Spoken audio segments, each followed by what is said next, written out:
Hey, everybody. Good afternoon, good morning, and good evening, depending on where you're watching this show. We've got a good one in store for you today. I'll have Bryan Hitch on with me to talk about his career in comics. We'll be looking at some artwork available that he's made available especially for the show today. And if you're a fan of the medium and you haven't subscribed to our channel yet, you need to do that. I'm sure everybody in the chat already is a subscriber, but it's always a good reminder. But it's nice to see Alfredo and Mr. Easy Go Lucky and Gabe and all the regulars, including Marcus, who was there very early cheering us on. And of course, I saw Mikhail had to lead us off with a pun, saying he has it on good authority that it's going to be an ultimate sale show today, just like always. So thank you, Mikhail, for that. We always need to start the show off with the right frame of mind. So with that in mind, let me bring in Mr. Hitch. Hey, Bryan, how are you doing? I'm good. How are you doing? I'm doing pretty well, honestly. Things are, we've been very busy around here of late, but it's good. Just like you. I mean, I know you've had a lot of stuff going on. You were here in Florida for MegaCon just recently, so I imagine you've got a pretty hectic schedule with things these days. It's a little more hectic than we planned when we started working on. Jeff and I started working on Redcoat issue 1, which I started drawing. Second week of January. The book ballooned from a 22-page issue to a 39-page issue. So trying to get that, the schedule didn't balloon accordingly. So we still had to get it done and get to the print date as planned, which we did. It's a project. In fact, we've just seen comp copies. Mine are due, but some of our guys already got their comp copies. So it's a book we are genuinely proud of, but it did take a lot of work and a lot of time to get that one through in the schedule. Now, was it because you wanted to add more pages to it, or was the story, the thing that was driving the scope of the change there? Primarily the story, but on a few occasions it was partly because it's a new thing, and I wanted to be able to give both Simon and the period and the world is the magical world is living in enough kind of visual noise, so the big beats were truly big, and it just comes out as a very fast-paced, very fun read, but it just seemed like it needed a bit of space in places, so we gave it space by expanding both the story and the visuals, but of course not the price. It's still a $3.99 book, but it's basically double-sized for standard price. Sure. Well, that's I think you've done that a few times in the past, right? Where the story just for your to make it work the way you want, you've had to maybe expand the scope of a few books before. So, but this one's important because this is the first time. I mean, as many people know, Ghost Machine is a completely new, and I was going to end with this, not begin with it. Here we are talking about it. Ghost Machine is you guys announced it last New York Comic Con that you and several other creators that from Johns to Gary Frank, Manipal, Tomasi, Melter, John. I mean, again, it's a big group of high-profile creators starting their own IP. Publishing group underneath, and you're publishing your books through Image. This was a big step for you guys to do this, and so I can understand that you really have to take ownership because you are the owners of these IP. You got to get it right the first time, or it doesn't, or it's not going to be the way you'd want it, right? Well, yeah. The difference between us and anybody else that's done creator-owned companies or work, anything, even the original Image guys, is that Ghost Machine owns all of the IP, but we all own Ghost Machine, so everybody shares in everybody's successes. So we're all rooting for each other because it's not territorial in the way. There's no fiefdoms in this company. We're all, if Rook is the big hit, or Rocketfellas, which will be out in November, proves to be a truly tremendous hit, we all benefit from that. Just as if Redcoat is a breakout success, that success, everybody gets their share of that because that's the way the company's built. Mm-hmm.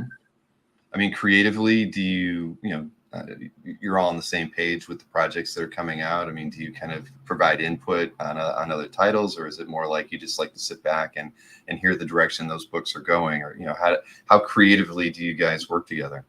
On our individual books, it's very collaborative, but we're very supportive of each other's stuff, and we like to share the stuff around. And any constructive comments are always well received by all of us, because we're not competitive in that way.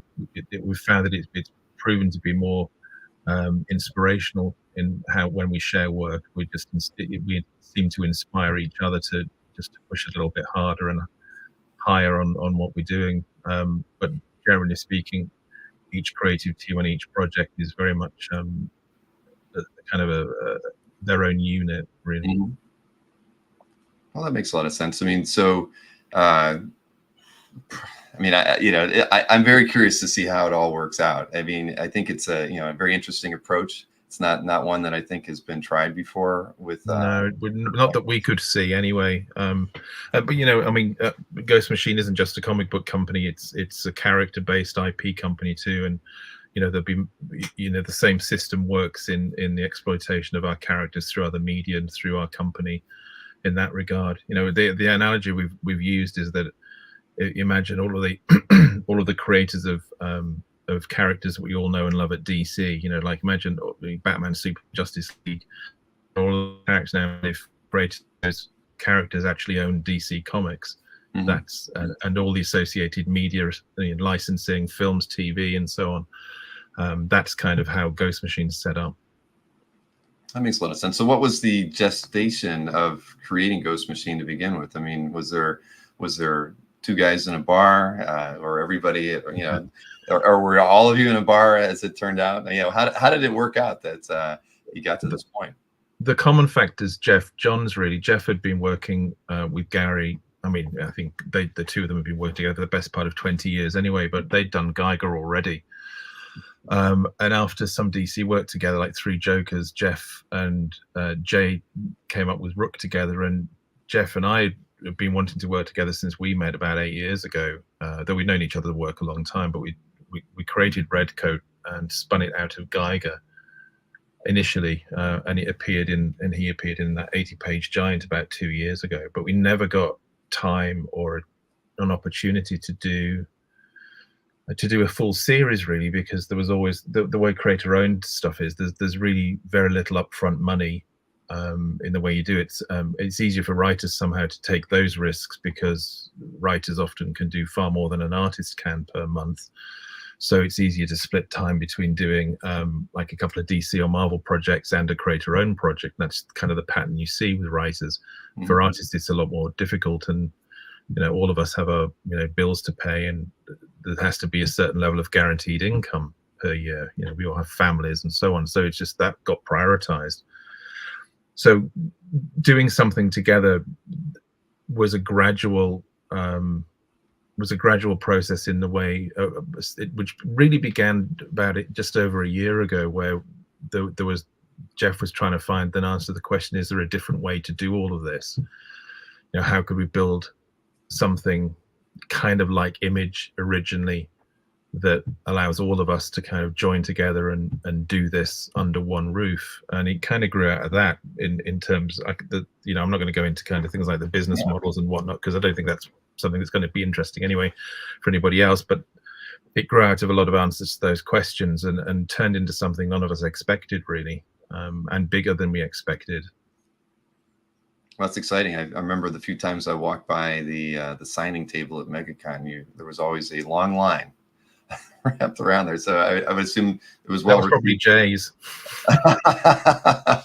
Well, you were there too. I remember, but yeah. Well, that's. I mean, I'm excited to see where things go. Obviously, I've been a huge fan of yours and Gary's work. I mean, and Jeff's work. I mean, everyone that's contributing something to Ghost Machine, is somebody who's produced great work for the Big Two and others, or for the last 30 plus years in most cases. And so it's exciting. I mean, these things don't, these opportunities don't come around too often, I think, for groups of creators, and we as fans don't get to see these things happen too often. So I think we're all very curious as well.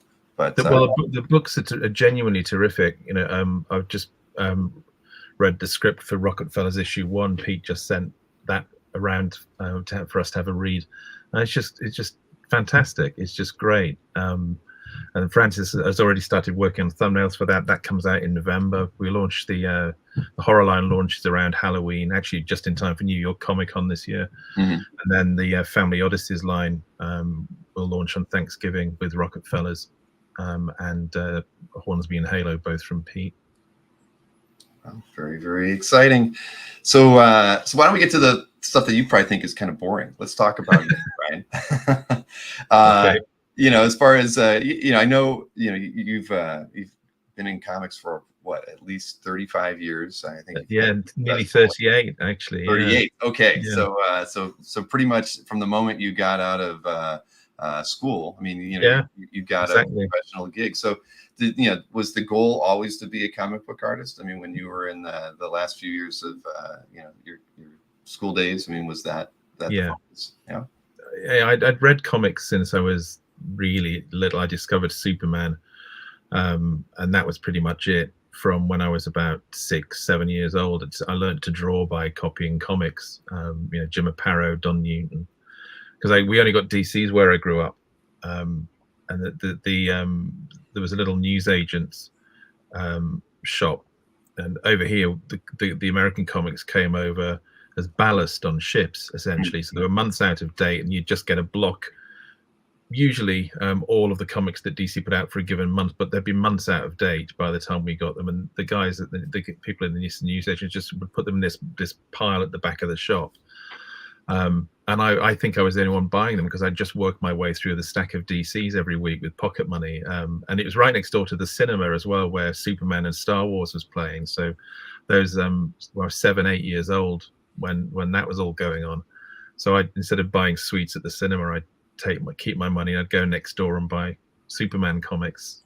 So that's so the goal was always to get there, but and seemingly you got some professional work by the age of 19, 20, somewhere around in there, I guess. 16 actually. 16. Oh my gosh. All right. Well, I didn't do my research, but yeah, I was lucky. It was just before my 17th birthday. I'd sent some artwork samples.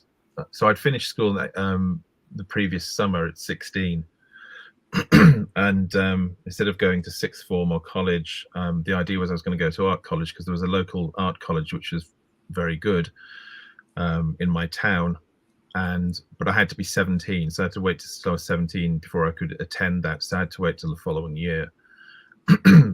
So I had a part-time job working in a drafting office at an ancient engineering company doing blueprints with rotring pens. So it was kind of somewhat adjacent in at least the tools I was using. Sure. Everybody in there was at least 100 years old. It was so like something out of Dickens. It was really, really, really bizarre. So, but I prepared a package of samples based on the comics Marvel UK was printing at the time, which were Transformers and Action Force, which was G.I. Joe's European characters. And they were weekly 5-page stories in these sort of more 2000 AD sort of format, if you like. And Richard Starkings and Simon Furman were the two of the editors there. In fact, Richard Starkings was editor-in-chief at that point at the Marvel UK. So I sent some samples to Simon Furman, which took a few months to get a response. Richard said they'd been sitting on Simon's desk for a couple of months, and in the end, since Simon hadn't called me, he nicked them and then called me and offered me an Action Force story. It was a 2-parter, and pretty much after that, Richard said, essentially it's kind of shaky, but the promise is really there. So I can promise you'll have full-time work if you want to have it. So as I turned 17, I was drawing that first story. I've screwed up a lot, but I've fortunately never had a day out of work since. So you didn't end up going to art school then, right? You just I didn't focus with that. No, because I was doing what I wanted to do. I mean, I learned on the job the hard way a lot of times. But the thing is that in those days, the comic books were genuinely frowned. There's another artist living in my town, Steve Parkhouse, who's a writer and artist. Is currently drawing Resident Alien with Pete at Dark Horse, but he's had a lengthy career as both a writer and an artist. And his wife taught at the art college, and even though she was also a comic book letterer. The general kind of mood at the college was that comics weren't really art, and if you were going to art college, even they didn't even think in commercial art terms. It was paint a flock of birds using a bird feather, so it imbues it with the power of flight kind of approach. Mm-hmm. Comics are juvenile, they're not real art, and so on. It's changed now, of course, but then it wasn't something that they weren't going to teach me how to draw comics better. They would try and teach me how to draw and paint. But I think I was so ridiculously single-minded about what I wanted to do that I don't think I would have probably enjoyed being taught, and I don't think they would have enjoyed teaching me. So, because they didn't even teach logical things like perspective and composition, and it didn't work that way. It was, I think it was more about expression, and that's fine. There are plenty of people who probably benefited from that, but I don't think at the time, I don't think it would have helped me do what I wanted to do. Besides which, I was earning money, so.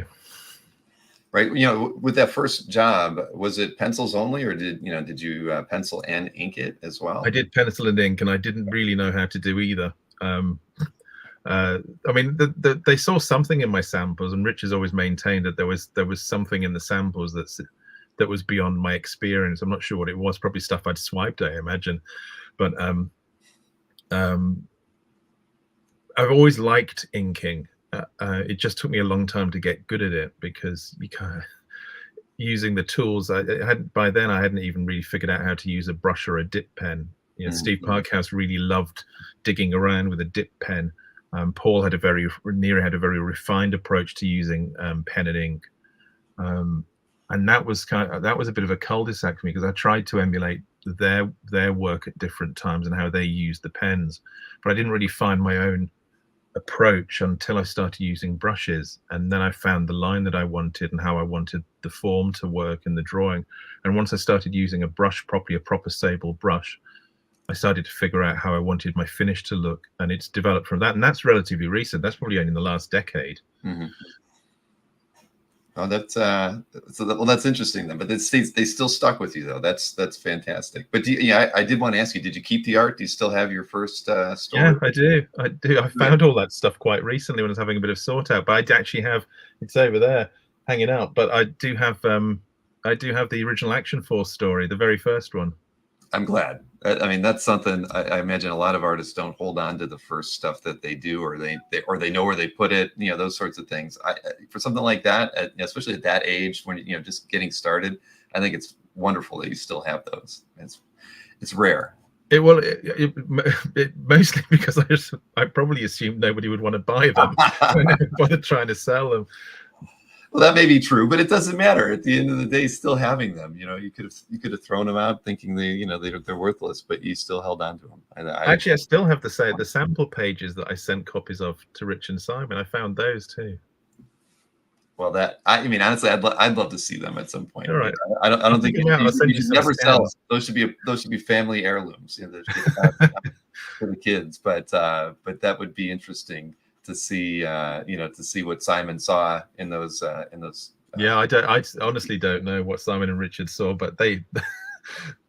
Actually, Simon showed me did something quite interesting. So when I was on Authority, about issue 7 must have been out. Anyway, I met Simon in town for a drink. So he's both in London, living in London, and he was.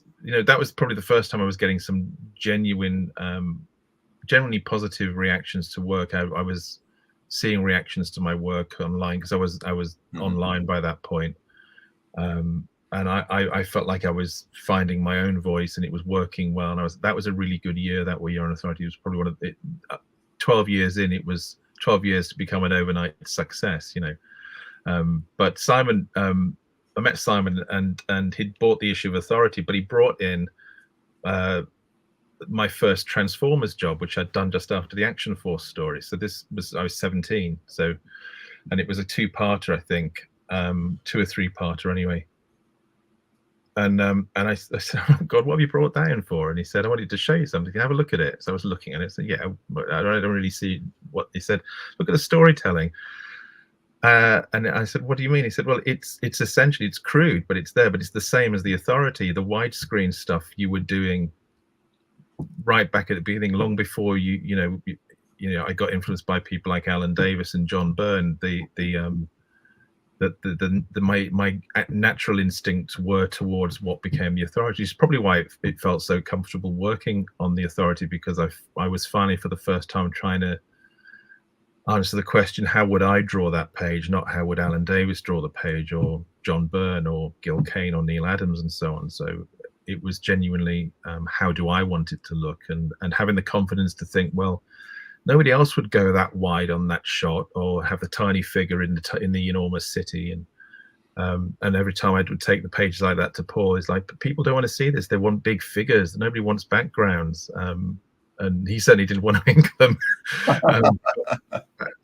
So, having the courage to follow those approaches, and I suppose, as Simon pointed out, it was there right back at the beginning. It was crude, but it was there, and he's right. It was an interesting connection. So I guess maybe that's what they saw.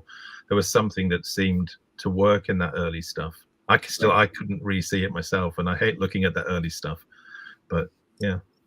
Well, I think that's interesting, because, like you said, it's the widescreen thing is something that I think you're known for. I mean, you've worked in large format stuff after that, or even before that. I mean, you're always experimenting with a different view, and that's probably what Simon saw, was that you had a unique vision on storytelling that wasn't it didn't have to always be the in-your-face stuff that we all still know and love, right? We love Buscema Avengers pages with absolutely guys duking it out and filling the panel and breaking the panel, but it didn't always have to be that way to tell the story. I just don't think I'm very good at that stuff. There are people who are much better at drawing figures than I am, and work with that kind of massively dynamic anatomy, cartoony anatomy too, at that really, really well. But I think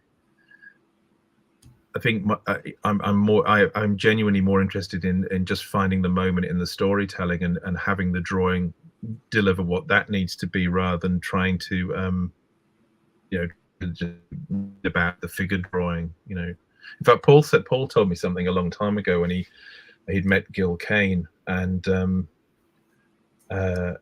Gil told him that you could break comic book artists and illustrators down into two types: people who like drawing figures and people who like drawing environments, but you never got one who liked doing both. And actually, that always struck me, because I thought I actually like drawing both, but I just don't see why the drawing has to be about one thing or the other. If you can put the right figure in the right environment, then it's immersive. At least that was how I felt. That was one of those little kind of eureka moments in my head that led to the Authority, I guess. Interesting. So, I mean, you mentioned Paul not liking, the wide shots, and was trying to steer you away from that, but clearly it didn't work. But was that? I mean, when did your relationship with him start? Because I mean, I know you did the Marvel UK several things. You did the Mystech Wars. Yeah, that was the second time at Marvel. Yeah. So I did Marvel UK with Rich and Simon in the latter half of the 80s, 87 onwards, and then I ended up taking over She-Hulk after John Byrne left the first time. So that was late 80s, 89. Steve Gerber, way in over my head on that stuff. Then I did some more. I did that, and I did some stuff at DC. Mike Carlin had done some Superman stuff, fill-ins, annuals, and whatnot, and he sort of offered me a position as the regular fill-in guy on all the Superman books, which would have been actually during the period when they were doing all the Death of Superman stuff as well. That was when that would have kicked off. Or a relaunch of The Outsiders with Mike Barr, and I'd loved that. I'd loved that with Jim Aparo drawing it, and then when Alan Davis did it. And I spoke with Mike, and we had a lot of big ideas about how to do that book, and I did the character designs for some of it, and actually a lot of ideas that ultimately I ended up in my head about how to approach team books ended up in things like The Authority and The Ultimates, because that's kind of how I was trying to approach The Outsiders. And I drew about an issue and a half of it, and it wasn't clicking with Mike and I, because Mike wrote full script, and he had a very specific way of thinking the way laying out the page, and that was worked for him. It's why a Mike Barr story always felt like a Mike Barr story, you know, that and I was trying to push it in different directions, and that I felt like I wanted to take it, and so it felt like it wasn't working, and I just had to admit that it wasn't working, which is a shame. Mike was lovely, and I wanted to do the book, but in the end, it just didn't work. And then Paul had gone back to Marvel UK as editor-in-chief to launch a line of American-style comic books produced with British talent. That was the brief that he started with. And he was up visiting Steve Parkhouse, and so Steve invited me for dinner, which is where I met Paul for the first time. So what was that, in about 21-ish? Yeah, so yeah, when was that? Yeah, it'd been sometime in 92, middle of 92, I think that was. And Paul said, you know, you can always come and work at Marvel UK. We're going to be doing these things. We'll be able to pay quite well. So, you know, that was worth thinking about. And Steve Parkhouse talked about writing something for me to draw. Never got much beyond that. But anyway, I went over to, I ended up going over to stay with Walt and Louise Simonson in New York over the July. Had a really lovely time, met some great people, traveled around America for about best part of a month and a half. And realized that I didn't want to do the DC stuff. Mike Carlin and I didn't particularly get on well either, if I'm honest. Mike was quite abrasive and I was quite sensitive, so that wasn't a good fit either. So it wasn't the characters from at DC that were steering you away. It was just kind of professionally, it just felt like it just wasn't working. Yeah, and you know, I mean, there's a lot of things that, you know, I can look back on that. You know, I was diagnosed several years ago with bipolar disorder, and I can see that was one of the downturn periods as well, for me. But I also, I'd been living with my parents, and I was unhappy in my hometown. I was, you know, looking for something that, and I didn't know what it was. But after I got back from New York, I was in my parents' house, and I just felt completely trapped, both in career and, you know, personal life. So Paul had called and said, why don't you just pop down for the weekend and, you know, have a look at it's still early days at Marvel, you know. So I did. I came down for the weekend. Liam Sharp was working in the office on the first issue of what would be the Death's Head book. And we had a really nice weekend. Then Liam had said that he was going to struggle to get the issue done by the deadline for the print date. And I said, oh, I'll help, you know. So I stayed down for a couple of weeks and helped Liam finish the first issue by doing sort of layouts or inks, you know, backgrounds, you know, whatever. And we just had a terrific time. And I just thought, actually, this is what I need. This, you know, the people, being around people, I guess, not working from home, something fresh. So I was sitting we were all in the pub one evening, and an old friend of Liam's who was moving back into a flat that he owned said to Liam, you know, because Liam apparently used to live with him, he said, you know, I don't suppose you know anybody who might want to rent my other room, do you? And I just took it on the spot, and I drove down in with a van the following week with all of my gear, but all my art stuff in the Marvel office studio we were all sharing. So then Liam, me, Andrew Curry, who I now work with, Andy Lanning, a couple of other people, we all shared a studio for 8 months to a year. And then when that broke up, a few months after that, Marvel UK sort of started breaking apart again, and Paul decided he was going to go back to inking and freelance, and so he ended up working with me. So that was 93. So we worked together on and off for about 25 years. That's amazing. Well, you created a lot of fantastic work together. I can tell you that. I mean, I'm sure. It seemed like a very good relationship. I think complimentary. I mean, he seemed to do wonderful work for you, and you know, it's a tragedy that he's no longer with us. But it's great, you know, like you had sent me some artwork and that I've been looking at. And it's just great to see, you know that those kind of things live on, right? With us. That's one of the great aspects of OA collecting is just the fact that, you know, we get a piece of art from a period in time of you know, of a creator or a pair of creators' lives. And I don't know, to me, that's one of the special things about the hobby that, you know, that we all love here, is just being able to, you know, that it's that connection with the creators by owning a piece of their artwork. So yeah. Well, Paul was definitely one of the best inkers I think the industry's ever had. You know, there's some original artwork I've got here. I've got all the Age of Ultron artwork here that I've still got left. There's like double page spreads. I mean, I know it was detailed when I penciled it. You know, the destruction. I'd dig it out, but it'd be hard. I'd have to have found it before we did this. But but anyway, it's extraordinary the level of detail he then added to it in the inking and the textures and the detail of, you know, that was where he was absolute master of texture and line control. But I've never seen anybody be able to replicate what he could do.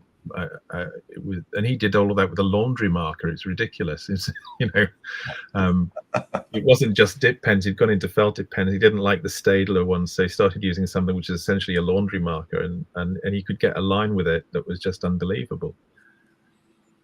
Well, it's again, I always loved his work, and I think you guys were fantastic together. I think, you know, but what was his you know, I know I've read that, you know, you felt you could work faster in some of these larger formats. I mean, how was that for him? I mean, obviously there's more paper to cover with ink. You know, was he as easily adaptable to it as it was for you to be, you know, as a means of convenience and speed? No, I think he definitely found it took longer. His was a very laborious process where each line was constructed and crafted. I tend to work a bit more broad strokes, and I like the fact the larger format allows me to work quite confidently and then reduce for print. It would look the same if Paul inked same size as print, you know. So that didn't work particularly well in that combination. And honestly, I think it's difficult for the ink. They're sort of used to the working sort of the smaller size. I got used to the bigger size partly because that's what I grew up with. Because when I first started drawing comics, the American market, the so-called live art area was all you had. There was no bleed. So the 11 by 17 paper held what's now known as the live art area.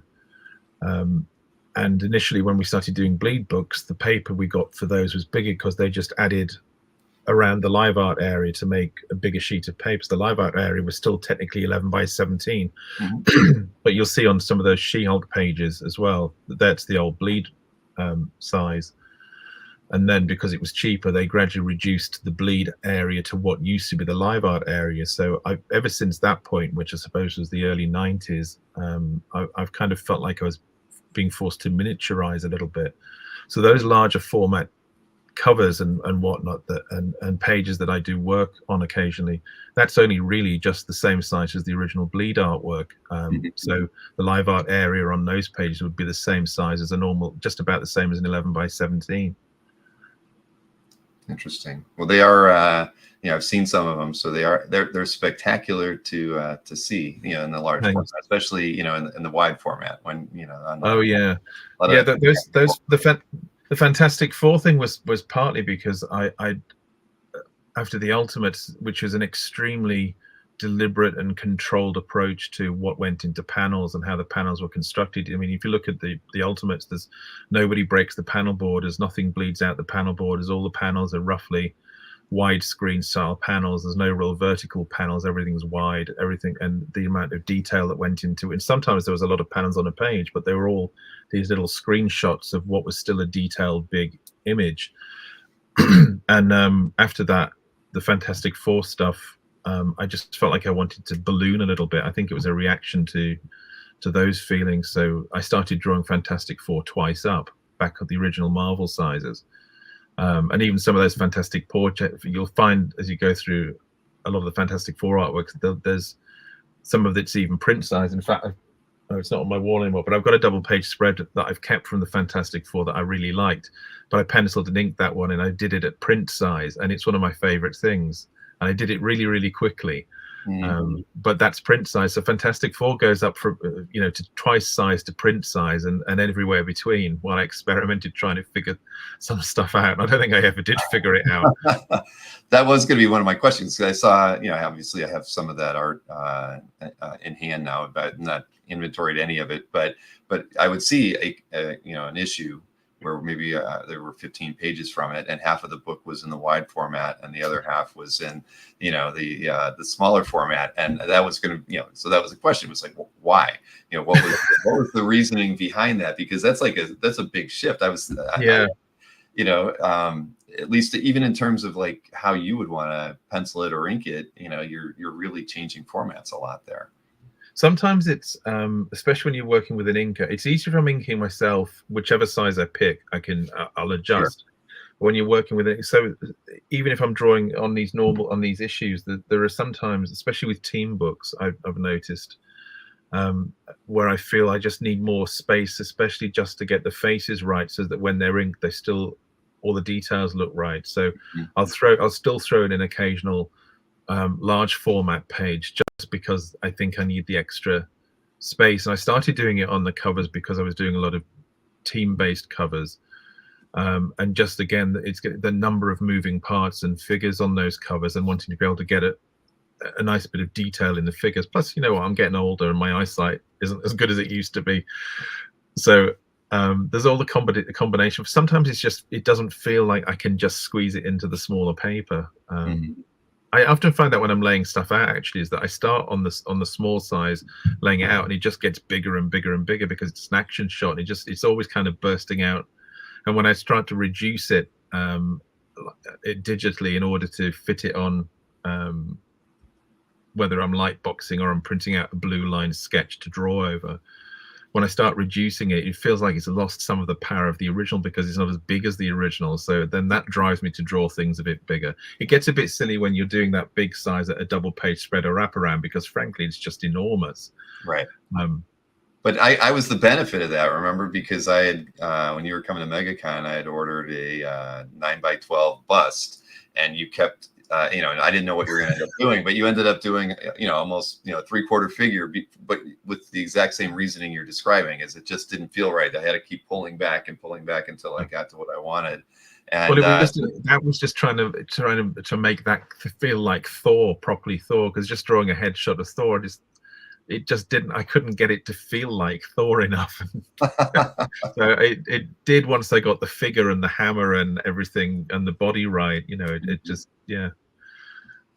No, well, how are you drawing Redcoat then? Is it kind of a mix? Are you still employing that, smaller single page, wide angle, twice up? No, they're all standard sort of 11x17s on the whole, but there's a lot of double page spreads. Especially in the first issue, where in fact there's two double page spreads in issue 2, but one of them's a ball scene, which is a novelty and complicated. Issue 1 is much more action packed, but the covers are wraparound, so that gives me that big kind of thing where I get a tight image on the front cover, that when you pull it out, you get a much larger, bigger image of the whole thing, combining the back cover. And again, just because it's our own company, we can do things the way we like. I like to be wide rather than tall, so doing the wraparound covers as a big wide image kind of scratches those OCD itches. So I haven't done it. I don't think I've done any. I'm just looking at it now. I don't think I did one or maybe two covers, and they were for the New York ashcan things. I think I did some of those bigger, which is bizarre because they were actually printing even smaller than normal comics. Exactly. So now on the DPSs and on the wide pieces, are they like you with the Fantastic Four, where you're not taping two boards together, you're using one board? I think I've done that for probably certainly for the last 20 years. I think I've done double page spreads on single sheets. Mostly because I always hated the bit in the middle, the join in the middle. Right. And with ink lines, ink would disappear up the join line. And it started actually now that I've got the big format printer as well, so I can print my layouts, which is kind of my preferred method of working. If I do preliminary work, which I do most of the time on covers especially, but if I do preliminary work, I like to do a full size. You can see one here actually. This is a full size layout for Redcoat. You can see I'm blocking in the figures there. Then what I'll do with that is I'll scan that. I'll resize anything that needs to be resized in Photoshop. Then I'll print it out in light blue on the paper I'm going to do the finished artwork on, and then I pencil over that or pencil and ink over that. But it means that instead, it removes the process, which is the light boxing, so it's quicker. And B, it means that when you light box, even in blue pencil, it erases when you make a mistake and you're trying to get the final line work done. If you make a mistake, that erases too. But if it's printed in blue, it doesn't erase. So now that I've got the big format printer, I can print on the big sheets as well. So it's terrific. I'm not restricted to just being able to print out on the 11x17s. But I started doing it. Actually, I think it does go back to the 90s, because Valiant, I did a bit of work for Valiant, and they provided paper, but unusually, unlike DC and Marvel, they provided paper cut to double page spread sizes. So it was a single sheet. And I really liked that. That's where it started, come to think of it. So if you go back to the Valiant stuff, and I think I did like a Rune poster, and a couple of issues of things for them. There wasn't particularly a successful partnership, but that was when I first started working on the double page spreads on a single sheet. And I think that looks better for people buying art too, because it's a single thing. It just looks nicer. I was going to say I appreciate it on one sheet. I mean, the only drawback is the size at the end of the day. But when it's taped, you can fold it and put it in a smaller portfolio and not have to worry about it. When it's that size, you've got to buy an 18x24 portfolio, or iToya, or maybe even something a little bit larger. But visually, the impact of seeing a seamless DPS at the scale like the FF pages is. Oh yeah, they're huge, aren't they? They are enormous. When you draw that, when Galactus is laying there and he's like this wide on the page, and it's there's no seam, it's one piece of art. It's spectacular. I mean, I've literally not seen anything like that, done in the modern era, right? And it was certainly not done back when they were working twice up, because you didn't really have a lot of DPSs done. No, at all. Almost never.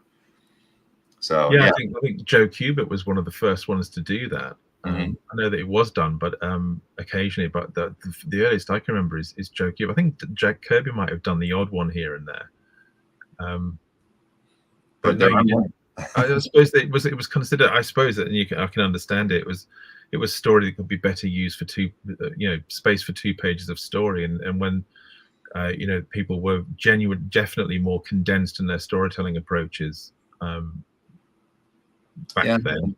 And there were more full page ads or things. I guess it gave them a little bit more freedom to bust things around. If everything was drawn on a single page versus a DPS, it's a little bit more restrictive. Who knows? A thought process, but that's the thing that's very impressive about seeing those pieces. It's just no seam. And I saw Rom, where was it? Rom said he loves the large art, the harder to frame and store. That's the only challenge. But make iToyas that are big enough to store large pieces of art. I mean, I think I forget the largest size they have, but it fits even the FF art in it, which is well, that's good. Yeah, because I've got some of the paper here I've got is the large stuff, which is I'm going to do this in centimeters because I can't do it in inches, but that's 70 by 50 centimeters for a double page spread. Wow. So that's like 18 by 34. I mean, I'm not even sure. It's a lot. It is. Yeah. Well, that's cool. I mean, it's interesting that Valiant. I mean, I know that I've talked with somebody about that before too. Maybe like Bob Layton might have said something to me about DPSs on one board, but I don't know why. But that is curious that might have been when it started. But I like that big empty space though. The one thing that I've never been afraid of is a blank sheet of paper, and a big one just is exciting because I can just imagine so much stuff going on in that. So I've always I've never been afraid of the big image or the big complicated image. And in fact, that stuff genuinely excites me. So just seeing a big sheet of blank paper just is full of possibility rather than something to be scared of. I think I'd see it the exact opposite. It would be something to be frightened of. But that's wonderful though. I mean, I think that's part of what makes you the creator that you are, right? I mean, you had that art book that wasn't really an art book. It was more about how to how to approach working in comics and things. And clearly you have a philosophy wrapped around your approach to comics. And the thing is that's what 15 is it 15 years 20 something years ago? When was that? 2008 or so? Around there. So I mean, the things I don't even draw that or work that way anymore. Those processes are kind of defunct now. Actually, I'm just going to answer a quick question here because Alberto just said about 33 by 17 for triptych covers. Interestingly enough, the Ultimate's 8-page spread was done on 2.5 sheets. I couldn't find a sheet big enough to do it on one single sheet, but I would have done it if I could have found a piece of paper big enough to do it. I would have definitely done it on a single sheet, but it was on 2 big boards where I think I got 3 covers, so 2 sets of 3, and then another one with a double cover on. But if I'd done that double size, imagine the size of that would be like a wall freeze. Now, with something like that, I assume you would be inking it yourself because you wouldn't want to subject an inker to having to tackle something at that scale, right? No, well, Paul inked the 8-page spread. Is the last issue of Ultron. That is true. But the thing is, that was considering how long it used to take me to do things like the Ultimates. That stands out in my mind as being the fastest I ever worked on that book, because I penciled the entire, which is 8 pages effectively, in 5 days, which was faster than I'd ever worked on Ultimates. Just if I got 3 pages a week completed, it was a good week. Mm-hmm. But it took Paul about 2.5 weeks, 3 weeks to ink it, because he worked really hard on constructing everything and crafting everything. But he couldn't understand how I'd done it in that time when it was taking him so long to ink. But it was. But see, it was good for you. I mean, but not necessarily the same for him, and just for that reason. But I mean, but it's good. I mean, you needed a way to pick up the pace, right? And so that was pretty much the end of the book. There was a couple of epilogue pages afterwards, but that was it. Yeah, pretty much.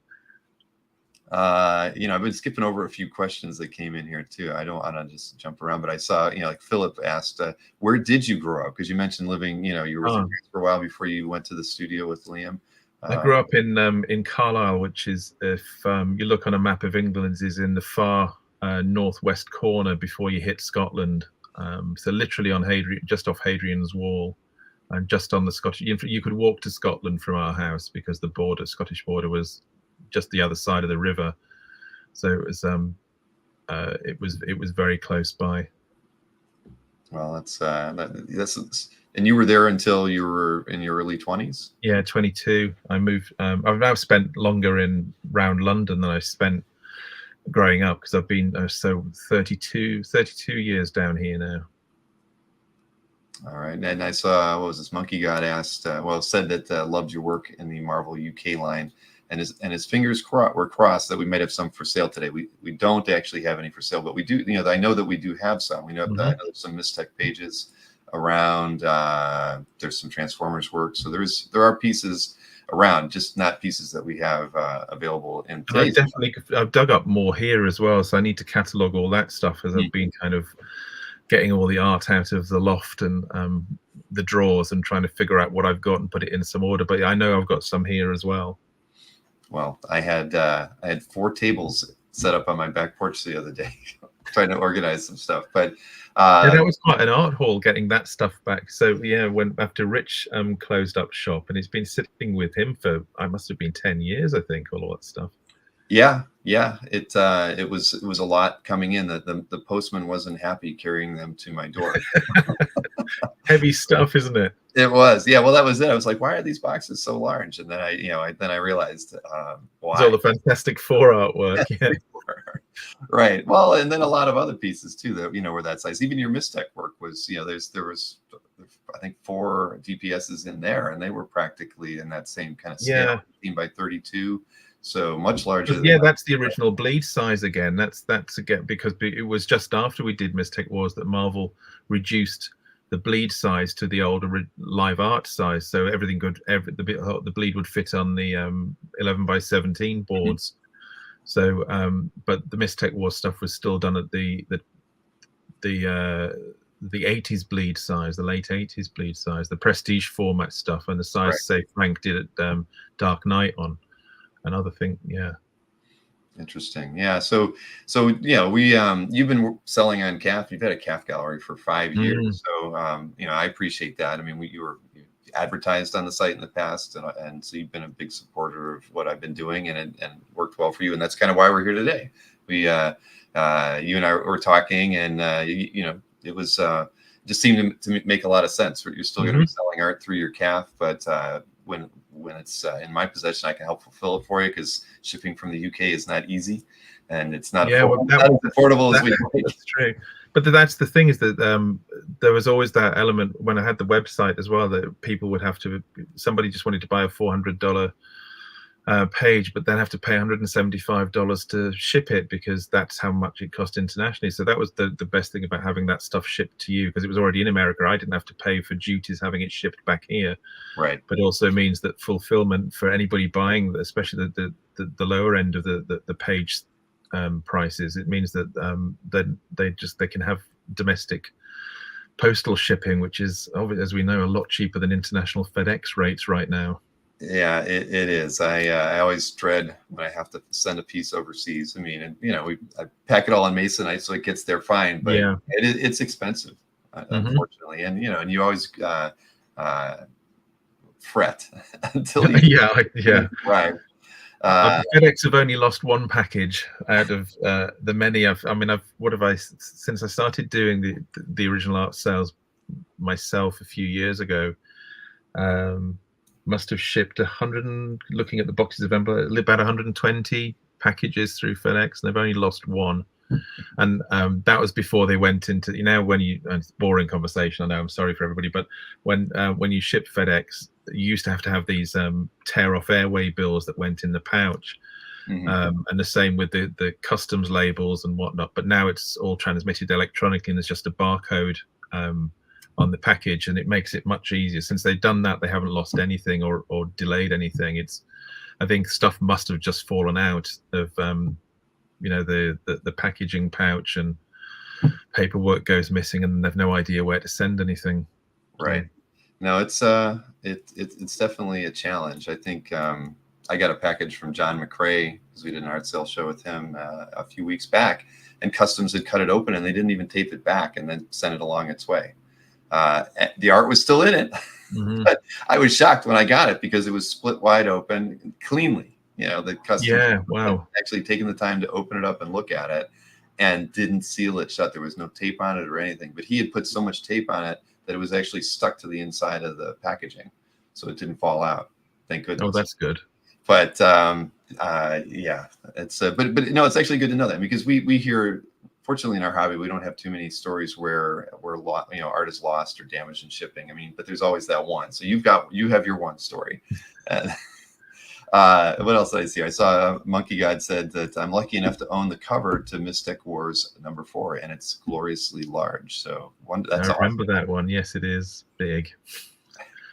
And let's see, Jason, are you officially Brian's rep now? No, I wouldn't say that, Brian. Or let me highlight that. Basically, this is just an extension of everything we've been doing for the last 3 years on the channel. At the end of the day, we've, I'm not John McCrae's rep. I'm not Dexter Vine's rep. We work with a lot of different people. It's just and I'd love to work with more. So, but more of a facilitator, just to Yeah. make things a little bit easier. I'm going to be helping Brian eventually with a new website for himself, and all that kind of just fits into the things that we've been doing on both this channel and on CAF for the last 3 or 4 years with the virtual cons and facilitating sales for artists and collectors. So, no, I would just say expect more of this. At the end of the day, Yes. we're really enjoying it. And yeah, and actually, the since we set up the CAF, I am not very good at managing my gallery, but nonetheless, I even when I had the website, the art sales website, I sold more artwork through the CAF gallery and forums than I did through the actual website. So it seems like a logical way of extending that connection, because I think it's you have that understanding of that area of the marketplace, and you have connections to the people who like to collect original artwork. So and you have a lot of good ideas about how to reach more of that than I do sitting over here. So it's just a terrific opportunity to expand both of our oh yeah, without question. No, yeah. I mean, with I when you mentioned it, I jumped at the chance to work with you, because it's fun, and for me, and everybody in the chat knows this. I mean, I've artists are like the group that we worked with the least through CAF for years, and we want to see more artists using CAF and working with CAF to to get their work out there, and and for me it's more engaging. I went to art school.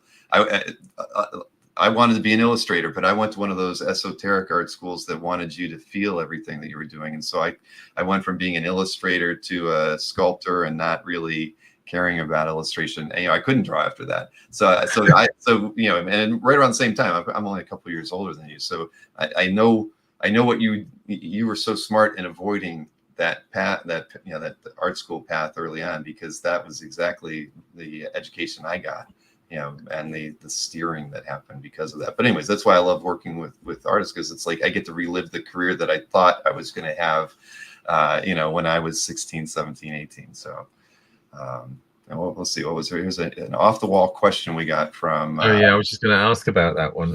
Did you ever sign it?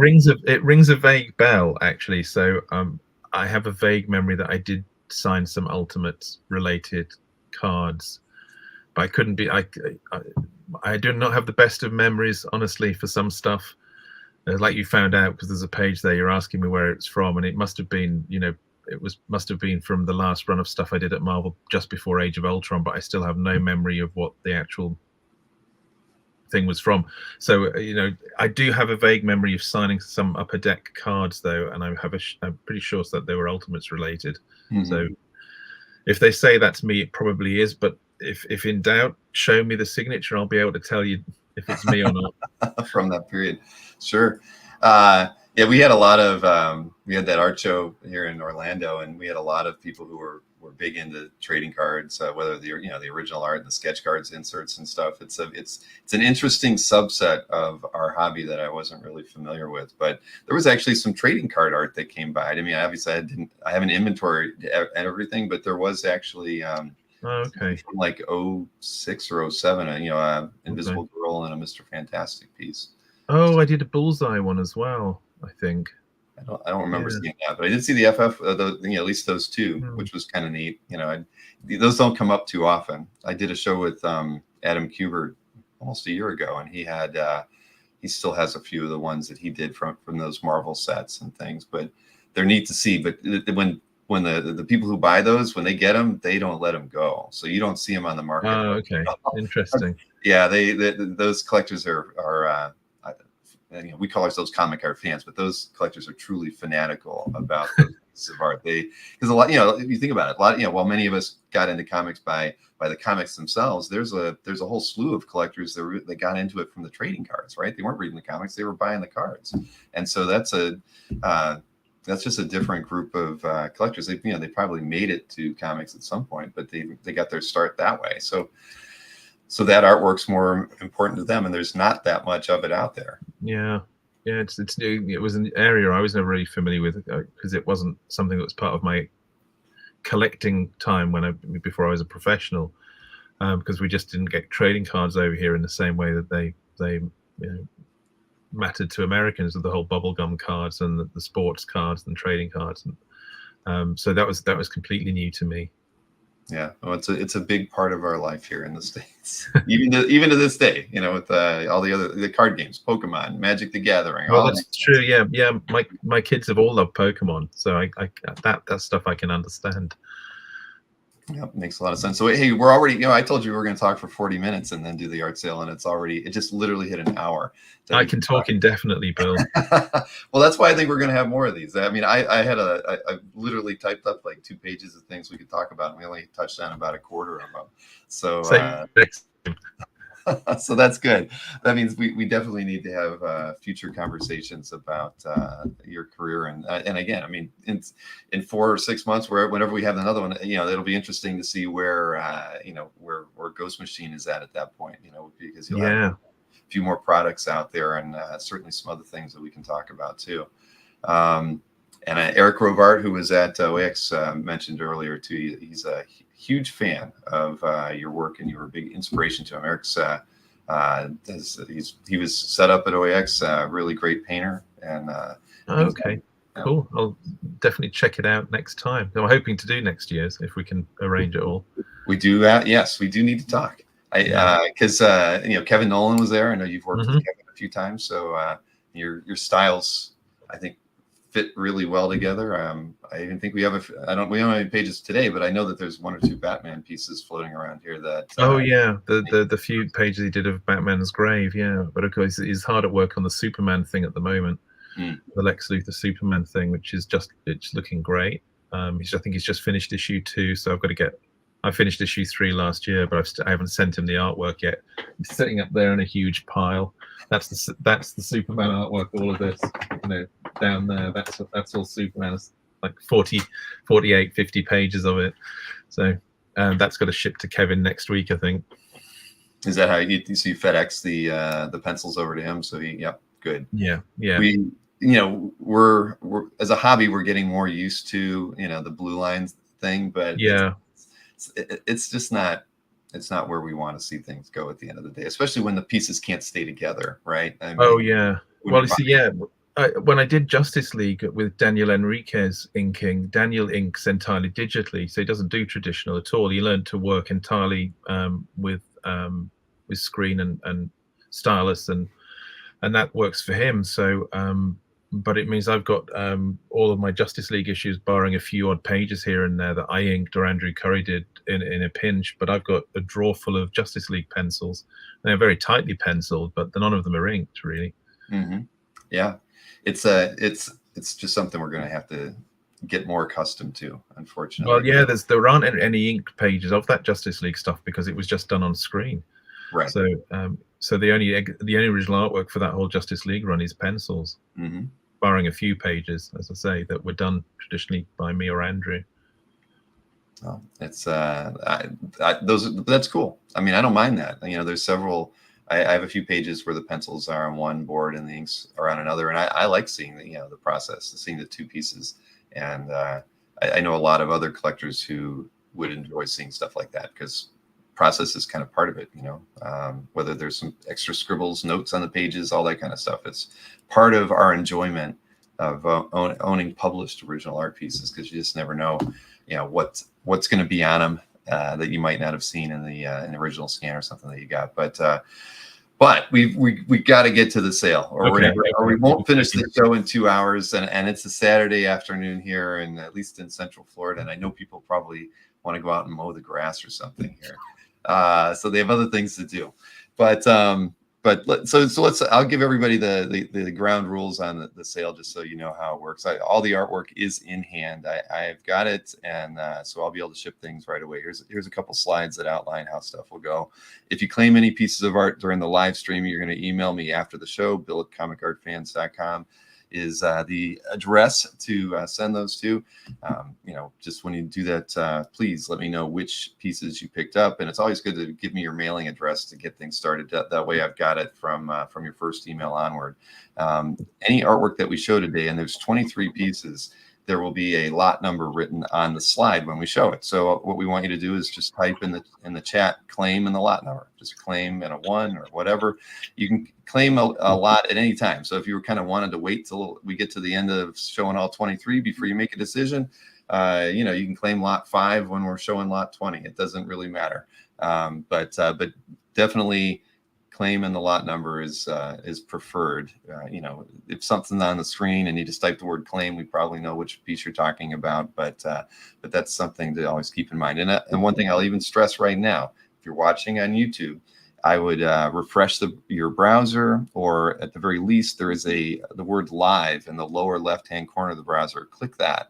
That'll move you as close to real time as possible to our stream, because Brian and I are about 5 seconds ahead of you guys, and all of you watching the show could be a few seconds apart. So when we're showing artwork, somebody might see it, you know, before you get the opportunity to see it, only because their stream is a little bit closer to real time than yours is. So to give everybody a fair shot at this, please hit the live button or refresh your browser. You'll thank us later if you were trying to buy something.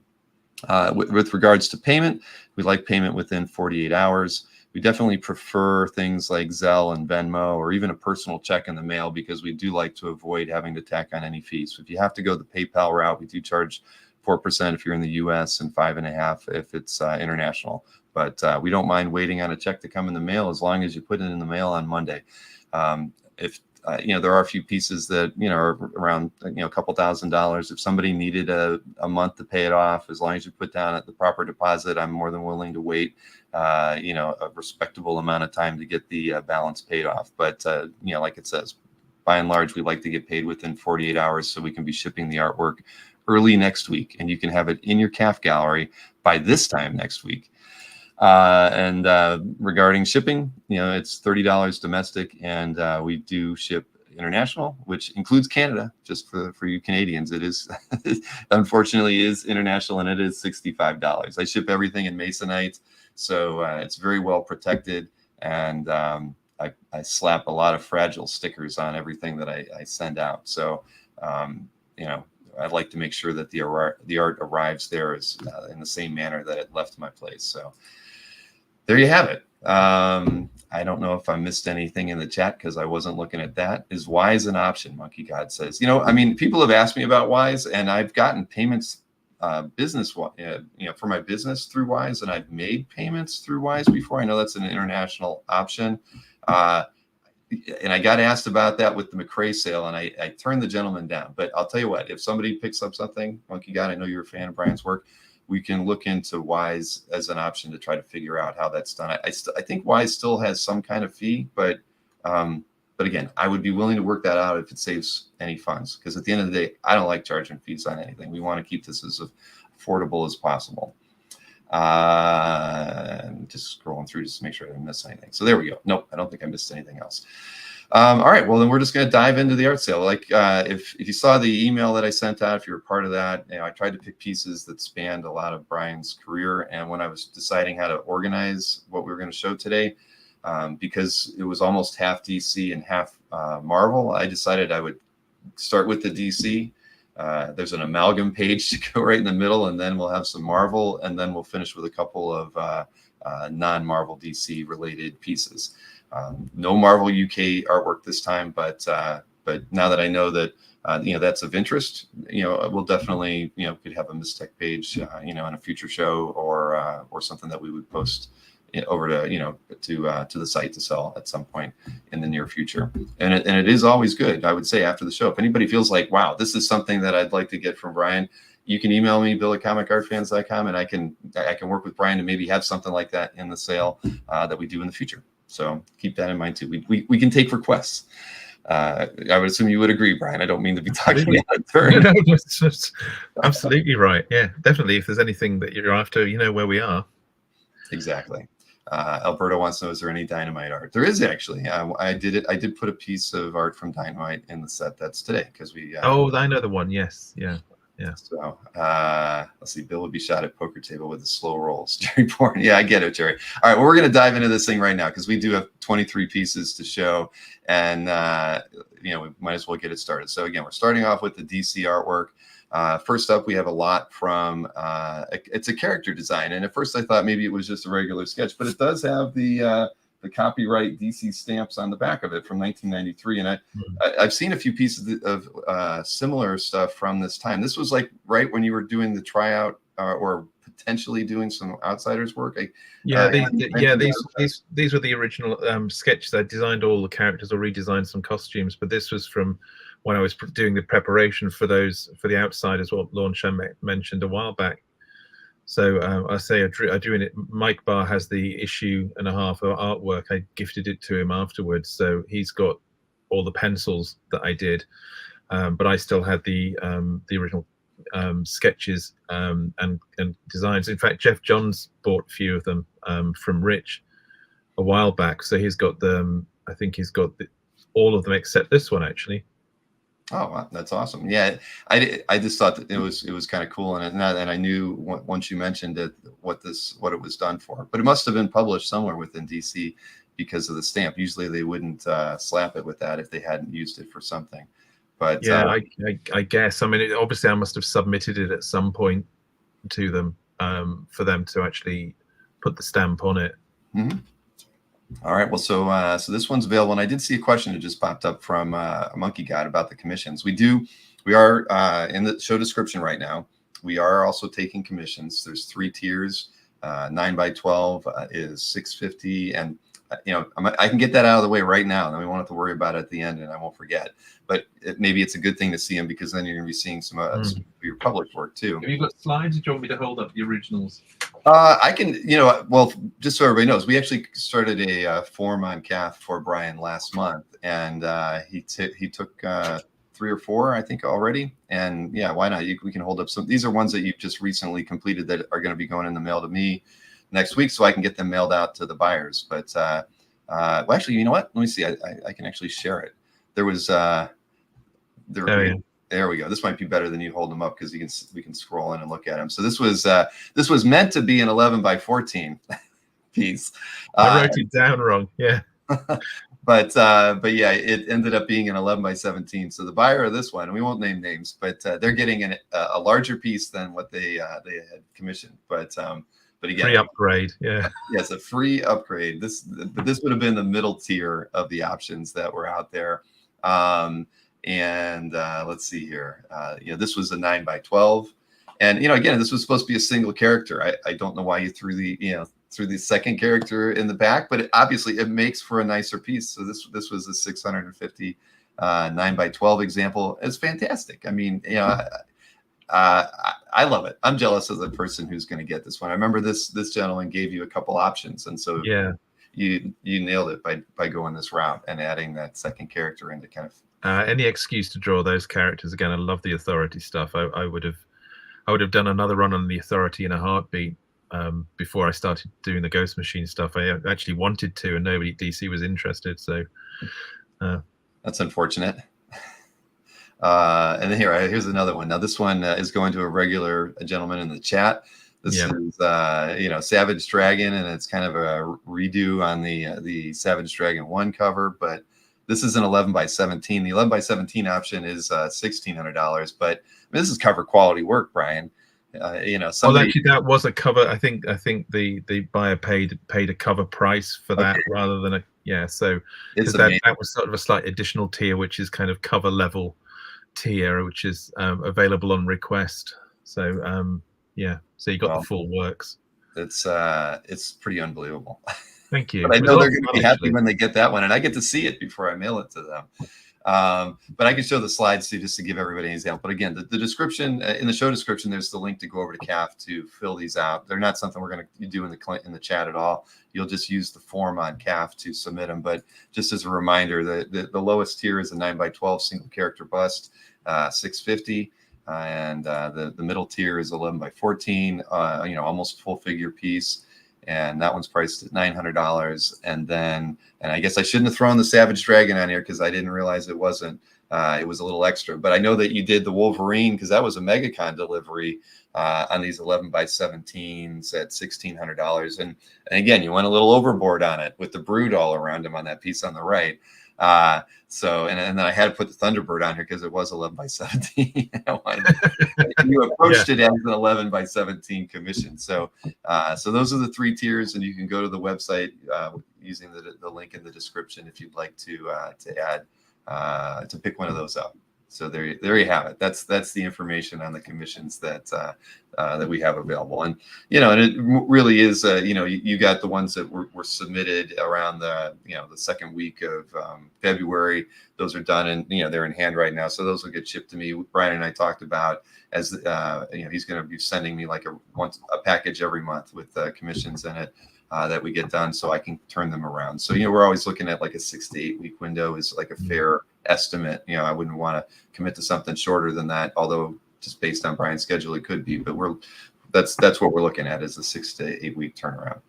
Minimal backgrounds, Marcus says. Yeah, I know he went a little overboard on that Wolverine and Brood piece, but again, that's like Brian. That's back to your you have as a creator, you know what you want, and it's hard to give less when you want to give the right thing. So, so there you have it. So, all right, so we're gonna keep the art sale portion thing rolling here, so we can move it along. So we showed the first piece. We've also got we're sticking with the DC stuff for a little while. So lot 2, this is a piece from Martian Manhunter, issue 11, page 18 from 98. Paul Neary inks on this one. It's $400. It's 11 by 17. And a fellow Ghost Machine chap, Pete Tomasi, was the editor on that book at the time. He was really, the do it, yeah. Well, was that your first work with Pete? Yeah, it was. And I think pretty much my last as well, up until Pete and I got together with Ghost Machine. It's a funny story though, because I think you've got a Wildcats page coming up, haven't you? Yes. So that's an interesting story with that. So I was on Authority at the time. I think I was probably issue 4 or something. And Pete asked me to do that, and I had time, so I did. But Scott Dumbio, who was editor-in-chief at Wildstorm at the time, came over to London, and I went to him for dinner, and he said, I hear you're going to be doing a Martian Manhunter as well as Authority. He said, you've been great. Authority's coming in on time. We're not going to miss, everything's out where it needs to be. But I would advise you against taking on any additional work on top of it and spoiling that. I said, Scott, I finished it last week. He said, okay, do you want to do an issue of Wildcats? And it worked. So he immediately got me to the Wildcats issue as well. So anyway, that's where that connects with the Wildcats issue. I was going to ask where that Wildcats page came from, but that explains it. So, all right. Well, so we have lot 2, this $400 page, Martian Manhunter, and let's see. Let's keep looking at here. The next lot, this is I love this page. I mean, I had to go back and I'm not a DC guy, so I had to go get the skinny on why you've got Hawkman and Sergeant Rock. I can give you the background on that page. So when Scott was coming to the end of doing the metal stuff, there was Jeff and I had already begun discussions on what was going to be a reboot rerun on a new JSA book.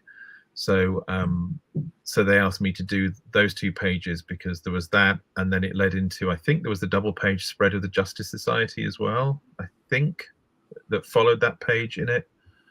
Yes, I think you're right, because I read through the issue.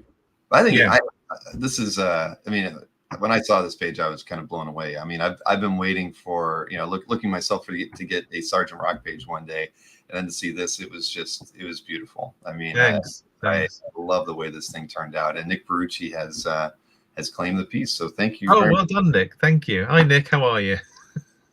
Nick is he's the patron saint of OA collectors. So, he's a regular in our chat, and he has his own show.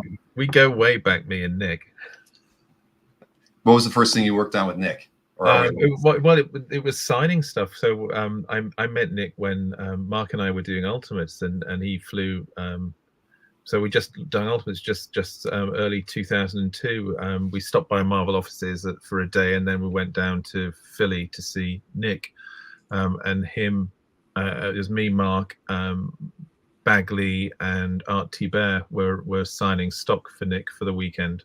Mm-hmm. We had a really fun weekend. Mike Cotton came out as well, who's now also our Ghost Machine VP of Sales and Marketing.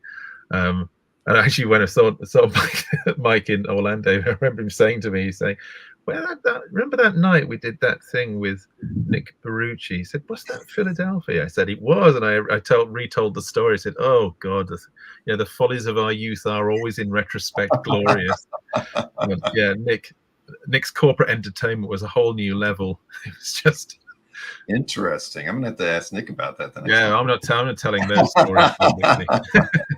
But anyways, thank you so much, Nick. Nick has broken the ice for the show today. We appreciate Thanks, that. Nick. So we'll just keep it rolling here. We got a lot for number now, and it's a piece from more current stuff. Batman's Grave, number 2, page 11. Just there was obviously this long fight scene, and it just gets ended with this piece. So I thought this would be a fun one to kind of show for everybody. I love the black panel at the end.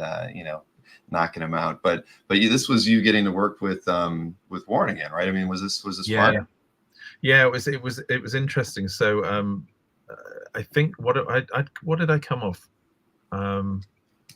I'd finished the Justice League stuff. I know I'd come off Justice League, and I'd just drawn Hawkman Found because 2 reasons for that. One is Kevin said he'd ink it, and he did, and I wanted to work with Jeff Lemire, and it came up, and that was a really fun book to do. And then Warren and I were talking. We were just emailing back and forth, and Warren said he'd had an idea for a Batman story. So he emailed Dan DiDio, and Dan said, "You and Warren and Batman, I'm going to improve that right now. No details needed." So that was it. We just went and did that. And Kevin was supposed to ink the whole thing, but what happened was, and there's a connection to Hawkman here as well. What happened was, I'd drawn the first issue of Batman's Grave and sent it off to Kevin to ink, and then Warren called to say there was going to be a short pause between issues 1 and issue 2 due to the Castlevania TV show taking up more time than he'd planned. So I said, "How long is the pause?" He said, 6 months at least. So Dan DiDio said, "The only thing I can give you, you can start tomorrow. If you want to do it, is Hawkman. We'll honor the contract terms, and I'll just change the name." So to be fair, the book couldn't really afford what DC were paying me for Justice League and Batman. So, but Robert's a friend, so it was a fun idea, and I just thought, I'll do a couple of issues. But we started that book literally. I started drawing it 4 weeks away from its print date, so I had to work really quick on that series, so because I thought the best thing I can do is just get every single issue out on time. But I ended up doing 12, not because Warren was further late. It was just because I was really loving the book, and despite the odd deadline nightmare, it was that year on Hawkman was probably one of the most transformative periods of my career, actually. Yeah, well, it sounds like it. Rom2814, he's a big Hawkman fan, so he said we Hawkman fans got lucky due to Castlevania. Yeah, I guess I got lucky too, because it was after Authority and before Ghost Machine. It was the most fun I'd had drawing comics. I absolutely loved that year on Hawkman. I mean, I say it was a few deadline nightmares, but it changed how I approached drawing pages, how I approached drawing comics, and it gave me a process that I still use now. But I went from never being able to manage a monthly book to being able to handle more than a monthly book now. And Hawkman was how I figured all of that stuff out. It genuinely changed my game in every possible respect, and I had a really lovely year with Robert on that, and Robert wrote plots too. So it was just a real great back and forth creatively with him, a really, really good collaboration. I can't emphasize how much fun that was. I'd have stayed on it indefinitely, honestly, but I think I was losing DC money on that project. Yeah, well, but it kept you busy, and it was it clearly was a pivotal moment for you, where you just melded well with the writer because of the approach to just giving you a plot versus full script. Let's see here. So Dustin Whitney, thank you so much for claiming that lot. I didn't call it out because we were talking, but I. Oh, sorry, I'm interrupting. Yeah, no, thanks. No, not at all.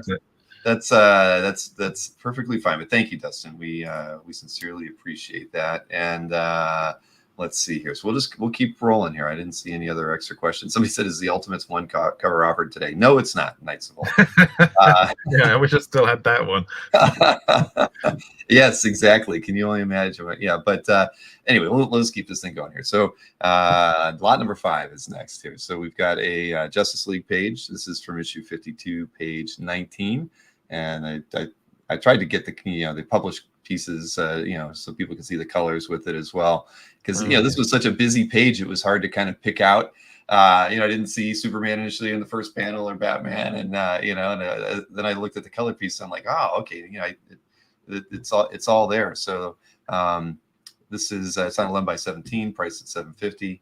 And what was how long were you on Justice League at this point? Well, that was not as long as I should have been. So that was the run I did with Mark Waid. Sort of, would that have been sort of late 99, early 2000 kind of period, I think.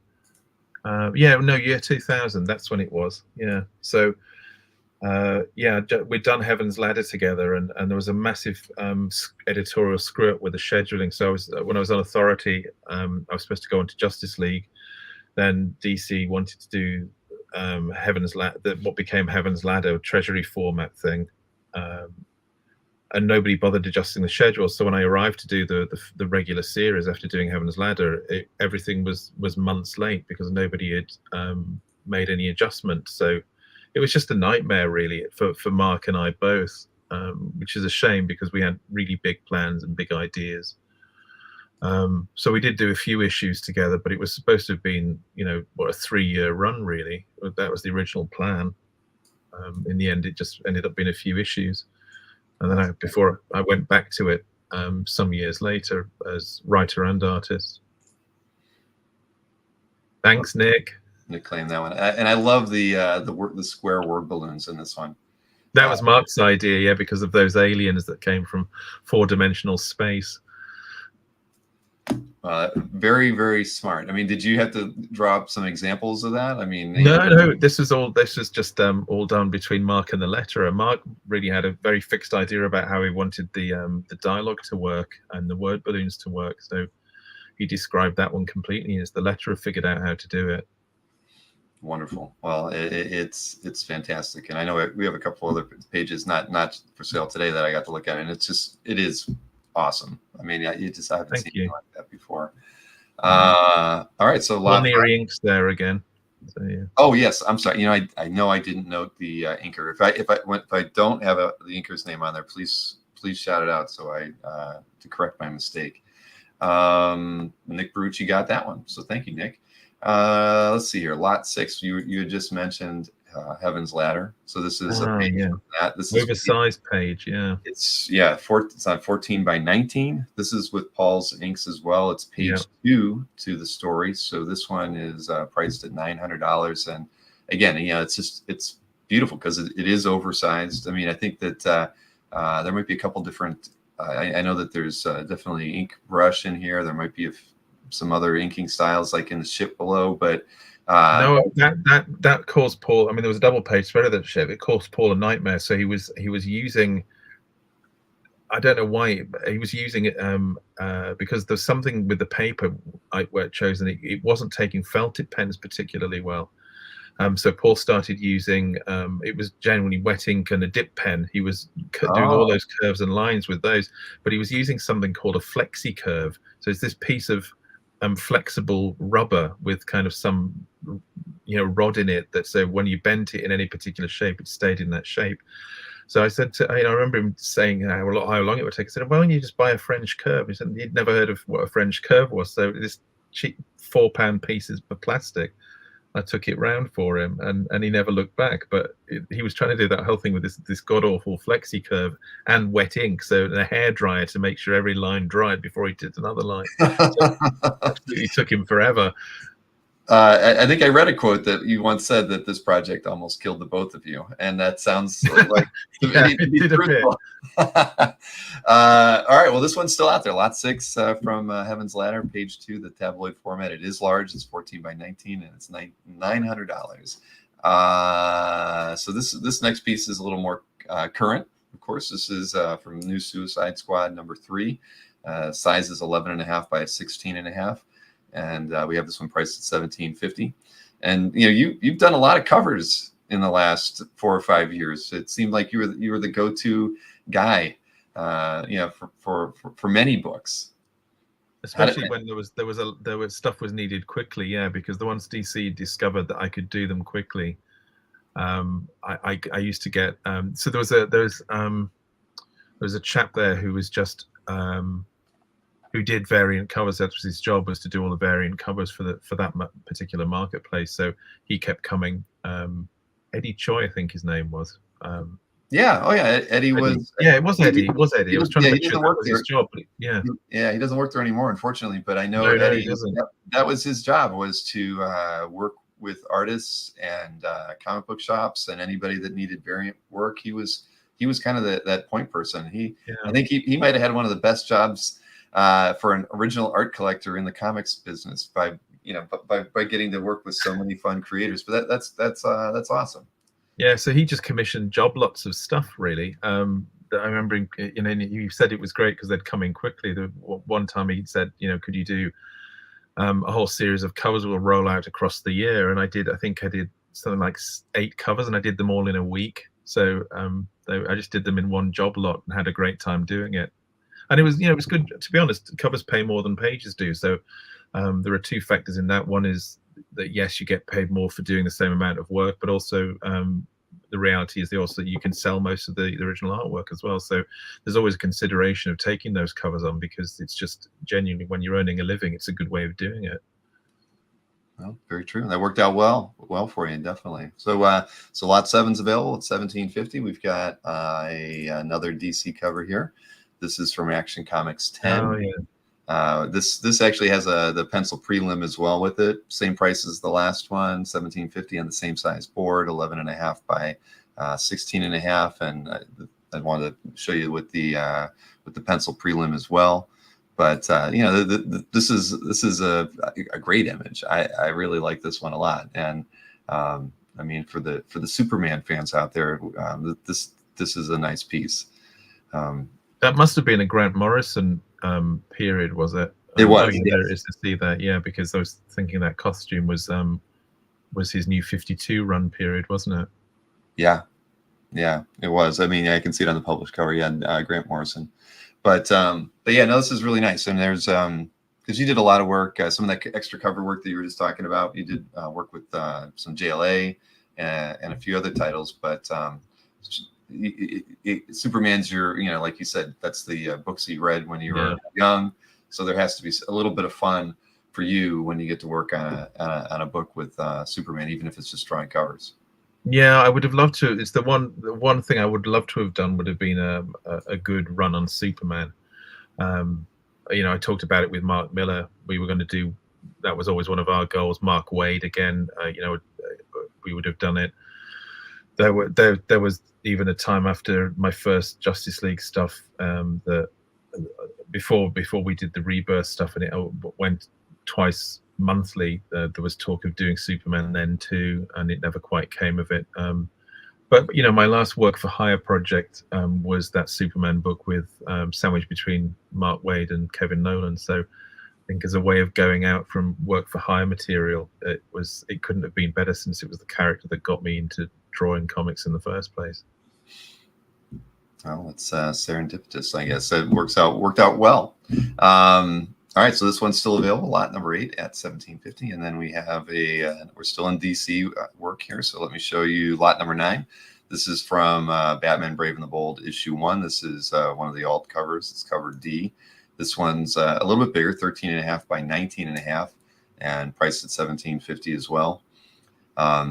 Fun cover on here. I mean, I can't own it. My wife doesn't let me own anything with a skull on it. So this one, an immediate, I don't, the box doesn't get checked for me. But again, this must have been, I just think that, covers are always like the thing that are what's going to catch people's eye, off the shelf. And so the idea that that so many covers got to be done by you in the last few years just shows, I think, that, the amount of faith that the publisher and some of these these alt covers. People are putting their trust in you to put these together. So, well, they're fun to do anyway, because you often get to do stuff you wouldn't normally get to do in stories, because you can't draw every character in every story. So like I never got to do a Spider-Man story, but I got to do some Spider-Man covers, and they were terrifically good fun. And I was asked to do this one by Ben because it was that current version of Stormwatch. So so that was kind of a connection to one of my past projects. So it was an interesting kind of. It's not the same Stormwatch, but it was interesting to go back. Winter's still in there, I see, in almost the same costume, but. Oh, that makes a lot of sense then. And choice-wise, I mean, I assume you scaled up on the paper size because of the number of characters. Yes. Yep. Yeah. It's just easier for me to work that size with that number of figures. Mm-hmm. Nope, that makes sense. All right, so lot 9 still available as well. And of course, we'll recap everything at the end that doesn't sell, so everybody knows what's still available when we end things. But here, still working in the DC area. We've got this Wonder Woman Annual 4 cover from 2020. This one's on 11 by 17. Same price, $17.50. A lot of detail on this one. I saw Alberto mention earlier that, like I think on the first one we showed the Suicide Squad, there was no backgrounds on that one. But these last pieces, the backgrounds get more and more and more and more complex, especially with this one. So, I don't know. I mean, it needed it. I mean, I'm assuming for the story and just to kind of fit with what you were trying to do narratively in this artwork, you needed to draw that forest. Yeah, I suppose I didn't need to draw it quite like that, but and actually the reason the Harley cover didn't have a background is because that's what was asked for. So normally I don't feel comfortable with that, because I like to create a sense of depth where possible, front to back, and backgrounds and foregrounds are really useful for that. So environments are really useful. So it was a weird cover for me to draw that Harley one, because there was no way to do that, because it was just literally 3 figures. Yeah. Well, this one's fantastic, I think. And I saw Jill Loudon's in the chat. She has a cover from you on the way, actually. Okay. Yep. Cool. Thanks, Jill. Let's see here now. Alberto, just so you know, Alberto, he picked up that the Cap cover from, I can't remember what series that was. The one we sold a month ago, Sentinel of Liberty. That one. Oh yeah, I know that one. Yeah. Alberto he's the biggest Cap fan in our audience. So this one's still available. Lot 10 at $17.50. Then we'll switch over to lot number 11, and this one is this is the Earth 2 issue 1 cover, and we also have the pencil prelim to that one. Again, you know how to get the characters to strike a powerful pose. I mean, this is a great image. And it's on 11.5 by 16.5. So 3 characters didn't push you up to the next scale, but you were able to kind of contain everything within this one piece on a regular size board. I must have been feeling quite contained then, I think. I don't know how you can, after seeing all the things that we've seen before. But yeah, I mean, the pencils are tight on this one for the prelim, and then you for this, I assume you're light boxing then on for the inks page. No. Yeah, probably what I did in that was print the prelim out and then penciled over the top of that, then inked the pencils. So that there's probably some blue line sketchy lines under there. Okay. I mean, I could have light boxed it. I honestly don't remember, but if the prelim's there, then the likelihood is I probably printed it in blue. I think I was doing that by then when I was certainly on covers where I was printing out preliminary work, layouts or sketches, so I could draw over the top of them without losing the energy of the original sketch. Yeah, I'm looking at it now. I think you are right. It was you blue lined it on the board and then inked on that. But penciled and inked. I didn't ink a blue line. I definitely penciled it. Oh, you did pencil it. Okay, I'm sorry. Yeah, it's significant, I think, to some people when they buy stuff is that what I only ever what I print in blue is only ever a preliminary sketch. It's just it just helps with, rather than light boxing it, because it eliminates a process and it keeps the original energy going in the drawing as well. So without it being erased when you're making mistakes in the penciling. Right. I always pencil and ink traditionally. I don't I don't work digitally. There we go. And yeah, my scanner doesn't pick up pencils very well, so I'm showing that there, but I actually have it in hand. I'll just go full screen. I think it might actually look better if I do it that way. But oh yeah, okay. You can see it. Yeah, my scanner for whatever reason cannot get the subtleties of pencil work. I've messed with the settings, but you can see. I mean, it's a finished piece by itself, and then you get the. There were probably other prelims that I did in Lightbox to get to that. I think it was probably one of those days where it took a while for me to figure things out. Well, it's a fantastic piece, and so this one I'll switch back to the slide so everybody can see it. There's it is lot 11, priced at $2,500 and still available. So now we're getting, well, and I saw somebody wanted to know your influences, and I assume you had mentioned Alan Davis when you were like drawing, like Alan Davis, John Byrne. I assume those are two on the list. Any other influences, Brian? Yeah, well, growing up, the comics I got were the DC comics, so the biggest ones were Don Newton, Jim Aparo, Jerry Ordway, and especially Jose Luis Garcia Lopez. Oh my gosh, yeah. Yeah, I mean, Jose is still, I think, the benchmark for how good superhero drawing ever got. He still remains a big influence. Most of the time, I'm trying to draw stuff that makes me feel like I felt when I read Jose's work. Interesting. I mean, because Jose's work is all, it's that pure joy from the 70s and 80s. I mean, no one, I don't think any other DC artist kind of captured those characters quite like Jose did. So that's an interesting, but I think, and there's probably not a single artist out there that doesn't say that Jose didn't have some impact on their career or their desire to be an artist, or he's like the guy they wanted to meet. I think I was reading, I swear, like maybe 2 weeks ago, Liam Sharp was writing something about being introduced to Jose, and he was tongue-tied. He couldn't talk about the first time he met him, because that's how much people revere Jose and the gifts he's given to all of us, whether we're collectors or artists. I mean, he's meant a great deal to so many.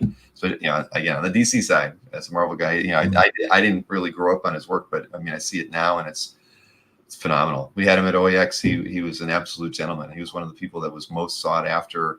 I always saw people at his table. His auction piece was one of the highest pieces that was done, and he did it just for the show. It's going to end up being a cover at DC. I mean, he's just an amazing man. Yeah. But I do have to highlight. Yeah, Ken Lomas. Thank you. Claiming lot 11. Thanks, Ken. Yes, we appreciate that. Thank you so much. Thank you. That was actually the last DC piece we have, because I have an Amalgam piece next, and then we're going to look at some Marvel before we move on to a couple of miscellaneous pieces. So the Amalgam piece, let me see, that is lot number 12. Let me hide the comment here as well. So lot number 12, we have the X Patrol page 8. This is from 1997. It's on 11 by 17 board. We have it priced at $600. Was it fun? I mean, yeah. Well, we had two people really after this one. Michael McIsaac came in just ahead of Jordan and Nick. So Michael is claimed this one. Thank you. And thanks, Mike. Yeah, and Rich Diley. Wow, we have a lot of people wanted these. Wow, and to be honest, if I hadn't seen it, I didn't know we still had. Rich hadn't sold all the Amalgam stuff from a way back, because I've actually had a few people contact me about the Amalgam work, especially because I think it's been reprinted or is being reprinted again. But that Paul Neary actually inked the original DC pages, or was it the Marvel page? The Claudio Castellini pages on the Marvel versus DC. Anyway, that was Paul's first ink job out of Marvel UK. Oh wow! Yeah, and I did leave Paul's name off of here, but it is up on the up at the top of the page. No, so I didn't pick up all the Amalgam stuff, but I did pick up X Patrol because of as an X-Men fan, I had to figure out what you guys were going to do with that in this world. But it was a fun concept, Jeffrey Moy just said. So I think we found the cover somewhere as well, didn't we? I think. You know what? I'm going to have to go back and look. I know we have a few other pages from X Patrol. I don't know how many. Again, back to not having the inventory in front of me. I might be mixing it up with the Age of Ultron issue 1 cover as well that came up in one of the piles that either I or Rich had gone through. Because I know I've got the cover for Age of Ultron issue 4, but I'm mixing the two up in my head with the issue 1 for Age of Ultron and the X Patrol. I'll have to look. I know there was the one Age of Ultron cover with Luke Cage was in the set. I think that was, there was so much. Again, there was a lot of stuff to go through. I've got to get it all written down. But anyway, thank you, Michael McIsaac, and everybody else who wished to get that page. There will be others that we'll be offering in the future. Congrats on that. So now we're going to get into the Marvel stuff. This is lot 13 is next. We've got a page from X Factor 118. It's page 31. A little earlier than the Amalgam stuff. This was from '96. It's on 11 by 17 board, priced at $600. Again, just this I would have picked up off the newsstands because X Factor, was one of my titles. So fun to see this page, and and I think we even have a few other pages from this book. But I mean, what are your memories from working, briefly on X Factor? Well, this was the first job Paul did with me after we left Marvel UK. So this was the very first issue Paul inked on my work then. So I'd struggled to find inking I was happy with. So having Paul work with me on that stuff was the beginning of a real kind of journey, I guess, because Paul was so good. He obviously, you can still see the Alan Davis influence in my work here as well, but yeah, that's my memory of that. It was the very first one we did together. That's wonderful. I'm pretty sure even the title page is available in the set that I have, but which in print actually had a John Romita Senior face on it, I think, because I don't think it looked sufficiently like the characters. I think it was one of those. You've arrived at Marvel when John Romita Senior's redrawing your faces. Isn't that the truth? There's so many auctions that we see coming up. They come up on Heritage or Comic Link or whatnot, where it gets an additional John Romita Senior credit on it because of just because of the fact that he would go in and rework the face. I mean, you needed him to get it right. Or at least that's probably the way Stan and the editors felt. So yeah, that's I'm gonna go back and look at that. So very cool. All right, so this one's still out there. X Factor 118, page 31, lot 13, priced at $600. So let's keep this thing rolling. We'll take a look at lot 14 next. This is a page from Colossus. This, again, fun story. Bought this one off the stands as well from 1997. It's on 11 by 17. It's page 5. We have a price at $600. I was happy with you working in the X universe, and Colossus being his silly misfit kind of guy. It was always one of my favorite characters in the group after Cyclops. But any memories of working on this this short story? Yeah, I've got a few vague memories of it, but I actually remember where I was when I drew the page. It's funny, isn't it, when you look at stuff like that, how memories kind of pop in. But I don't have any stories about the work on the project. I know that I did I was like pushing around the X office doing lots of one-shots or fill-in issues or annuals. So they all kind of bleed into one. But what I do remember is that there was this period, and this was part of it, where I just became so fed up with not being able to actually land something solid or serious as a project that I was going to quit comics and go and work in storyboarding. And I'd been in touch with the animated Batman series. Brett Blevins was working as a storyboard artist for them, and he was going to help me sort of push into that. But I needed a bit of money behind me, so I took on a project that was all very, what's the word, late. But so I had to do it very quickly. But I just wanted to do it for the money. It was called Stormwatch.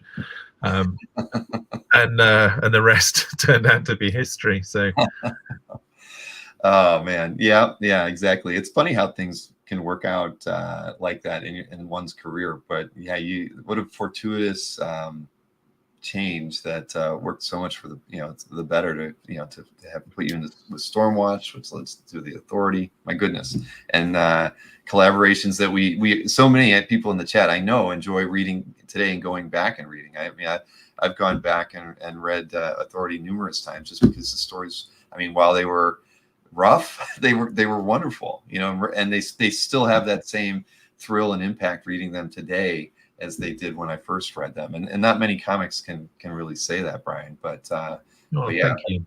That's wonderful. So Michael Cross picked this one up. There were several other people that tried to claim it as well. Thank you all for trying.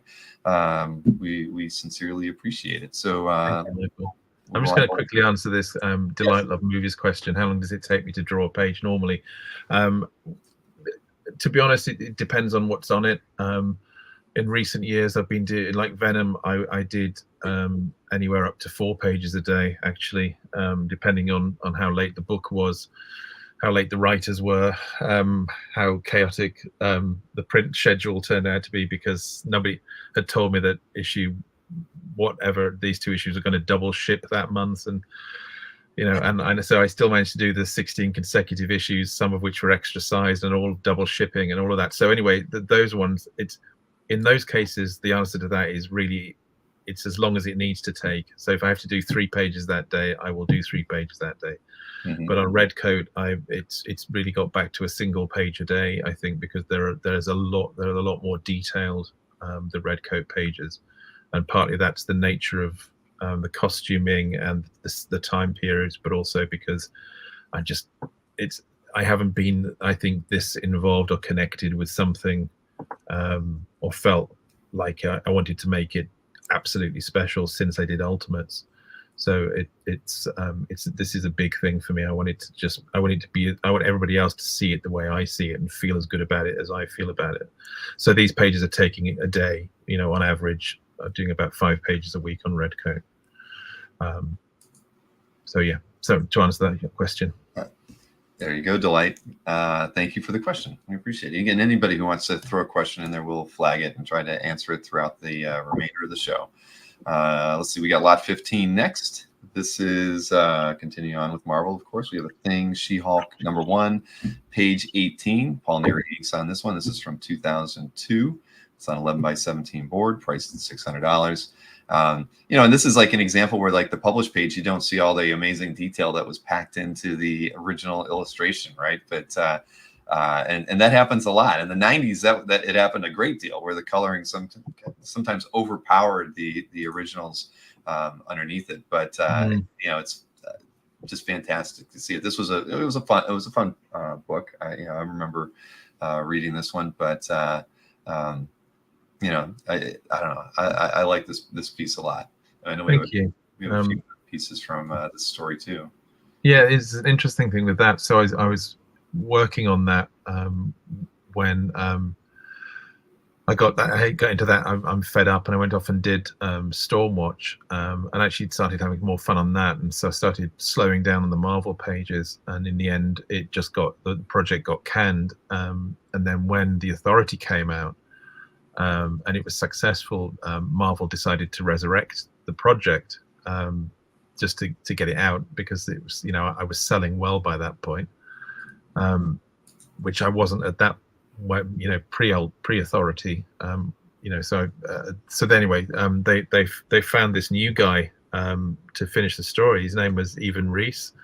So Evan, of course, is one of our Ghost Machine colleagues, so it's an interesting kind of connection with that page.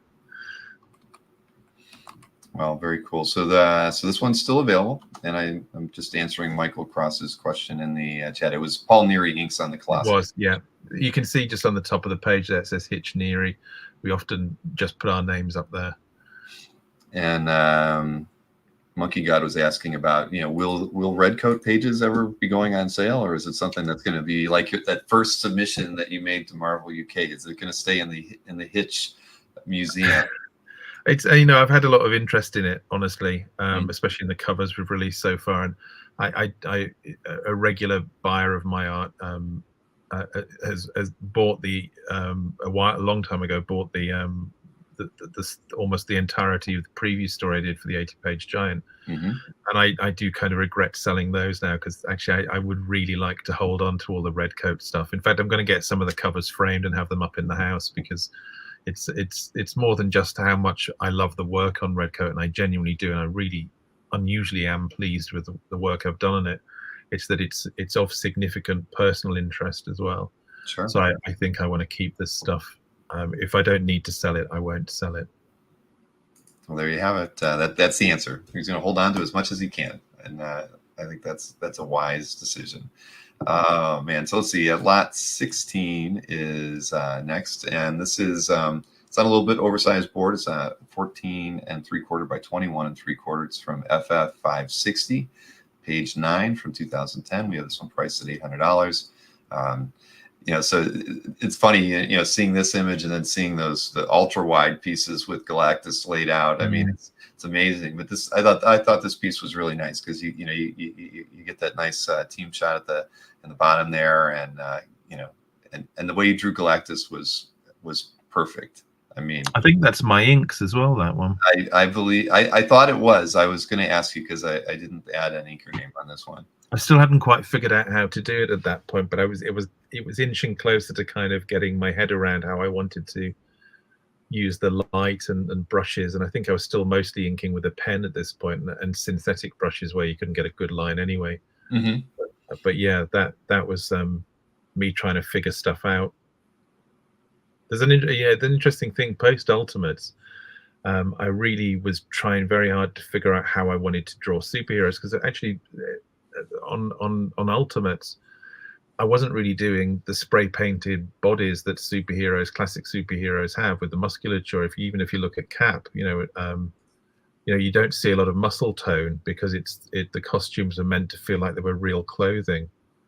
So it's been really interesting looking back on this period post Ultimates, where I was genuinely trying to figure out how to bring everything I learned about drawing superheroes from Authority and Ultimates, and then bring some of that in with and mashing it with this classical approach to the spray painted naked bodies approach to superhero costuming. Mm-hmm. And I'm still I can see that I still haven't quite figured it out. But and it took me a long while to figure that stuff out. I think it wasn't until I was back at DC doing the Justice League stuff that I really started to figure that stuff out properly, at least to my satisfaction anyway. Right. Well, I mean, I think much of the run on FF is, the artwork's fantastic. I mean, that's you say it's the Fantastic Four, but it's beautiful, and it really is. And the scale of the pages, even this one where it's kind of in between, it's an oversized twice up page, but it is beautiful to see. And I thought Corey was like, he wants me to show like the oversized stuff.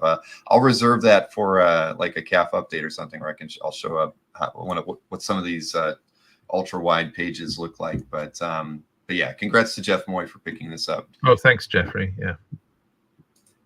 All right, so we'll just move on to the next one. This was the one that we couldn't identify before the show, but that I asked you about, but I did figure it out. Okay.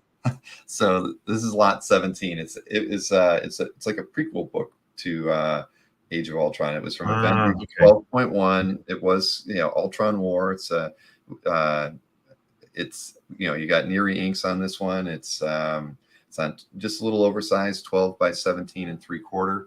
It's priced at $800, and I like I said, I found the book. It took a while. I had to read through a lot of stuff online before I figured it out, but you knew it was out there. And the funny thing is that there's actually about I think there's maybe 3 or 4 other pages from the same book that came in with some of the sets. But this is fun. But this is it's a little different approach. I mean, it's inked in a way. Is it because it was a dark setting that it just seems your approach to inking this book is so different, say, when we look at the FF page from before?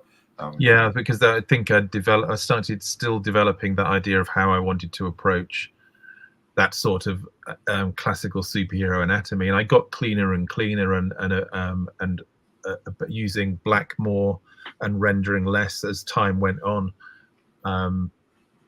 So yeah, that's definitely developed from what I learned from doing Fantastic Four. But also Paul was back inking the stuff again.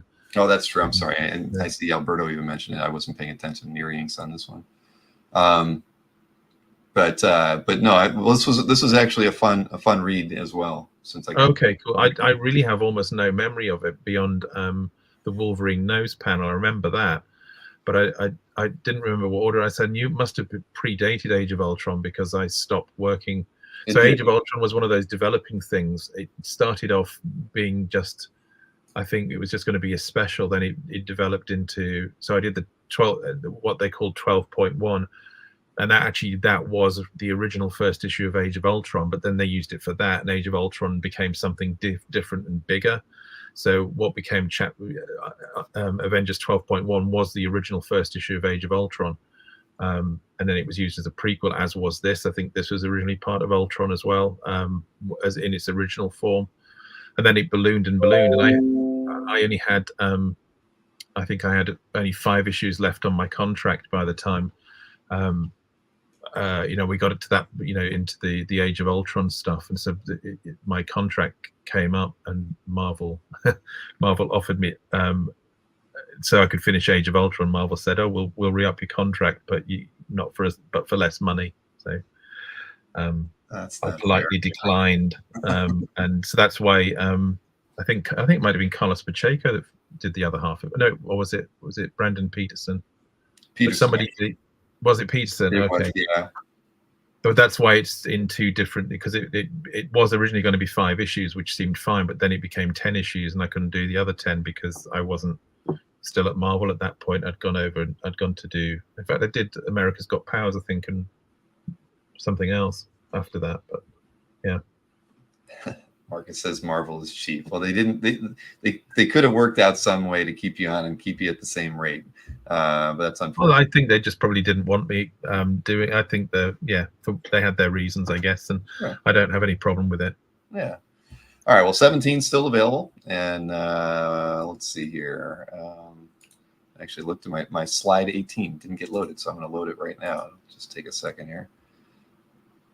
This is going to be here we go. Lot 18 is a Ghost Rider number 8 cover with Miracle Man on it. It's 13 3/4 by 19 1/2, priced at $17.50.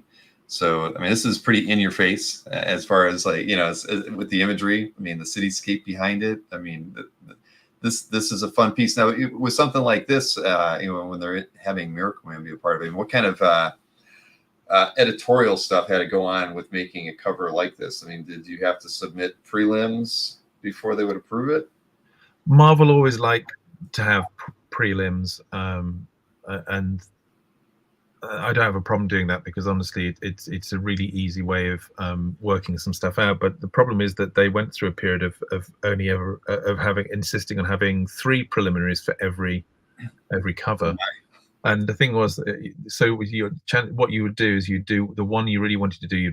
You do work really hard on that one, and then you do really 2 crappy ones that just you thought nobody's going to pick that because it's stupid or it's just not a very good idea. And inevitably somebody would pick the ones you didn't want. Of those 2. But I think I don't remember doing that with this. I think I only submitted the one sketch, and I just said, look, this is the only way I can figure out how to do it. If you don't like it, I'll have another go, but this is the only way I can figure out how to make them fit the way you were asking for. So I think this one was one of those. It was actually pretty easy, pretty plain sailing. I don't have many memories of drawing it, oddly enough, though, which is unusual, because normally I remember the covers when I look at them. So there's a lot of ink on this one, Brian.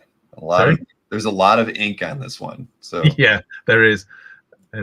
Yeah, but I suppose you've got 2 characters with some sort of light-based abilities. So when Miracle Man flies, at least in the ones I looked at, the original Gary Leach stuff, he has those lines because it's his aura that sparkles, and that's what leaves the trail. So I knew I was going to have a lot of light in it, and also it meant the Ghost Rider stuff. I don't know why Ghost Rider's bike is flying at that point, but anyway, it was just because it solves problems. Nothing wrong with solving problems, even if it bends a little bit of the reality of the comics a little bit. It's all right.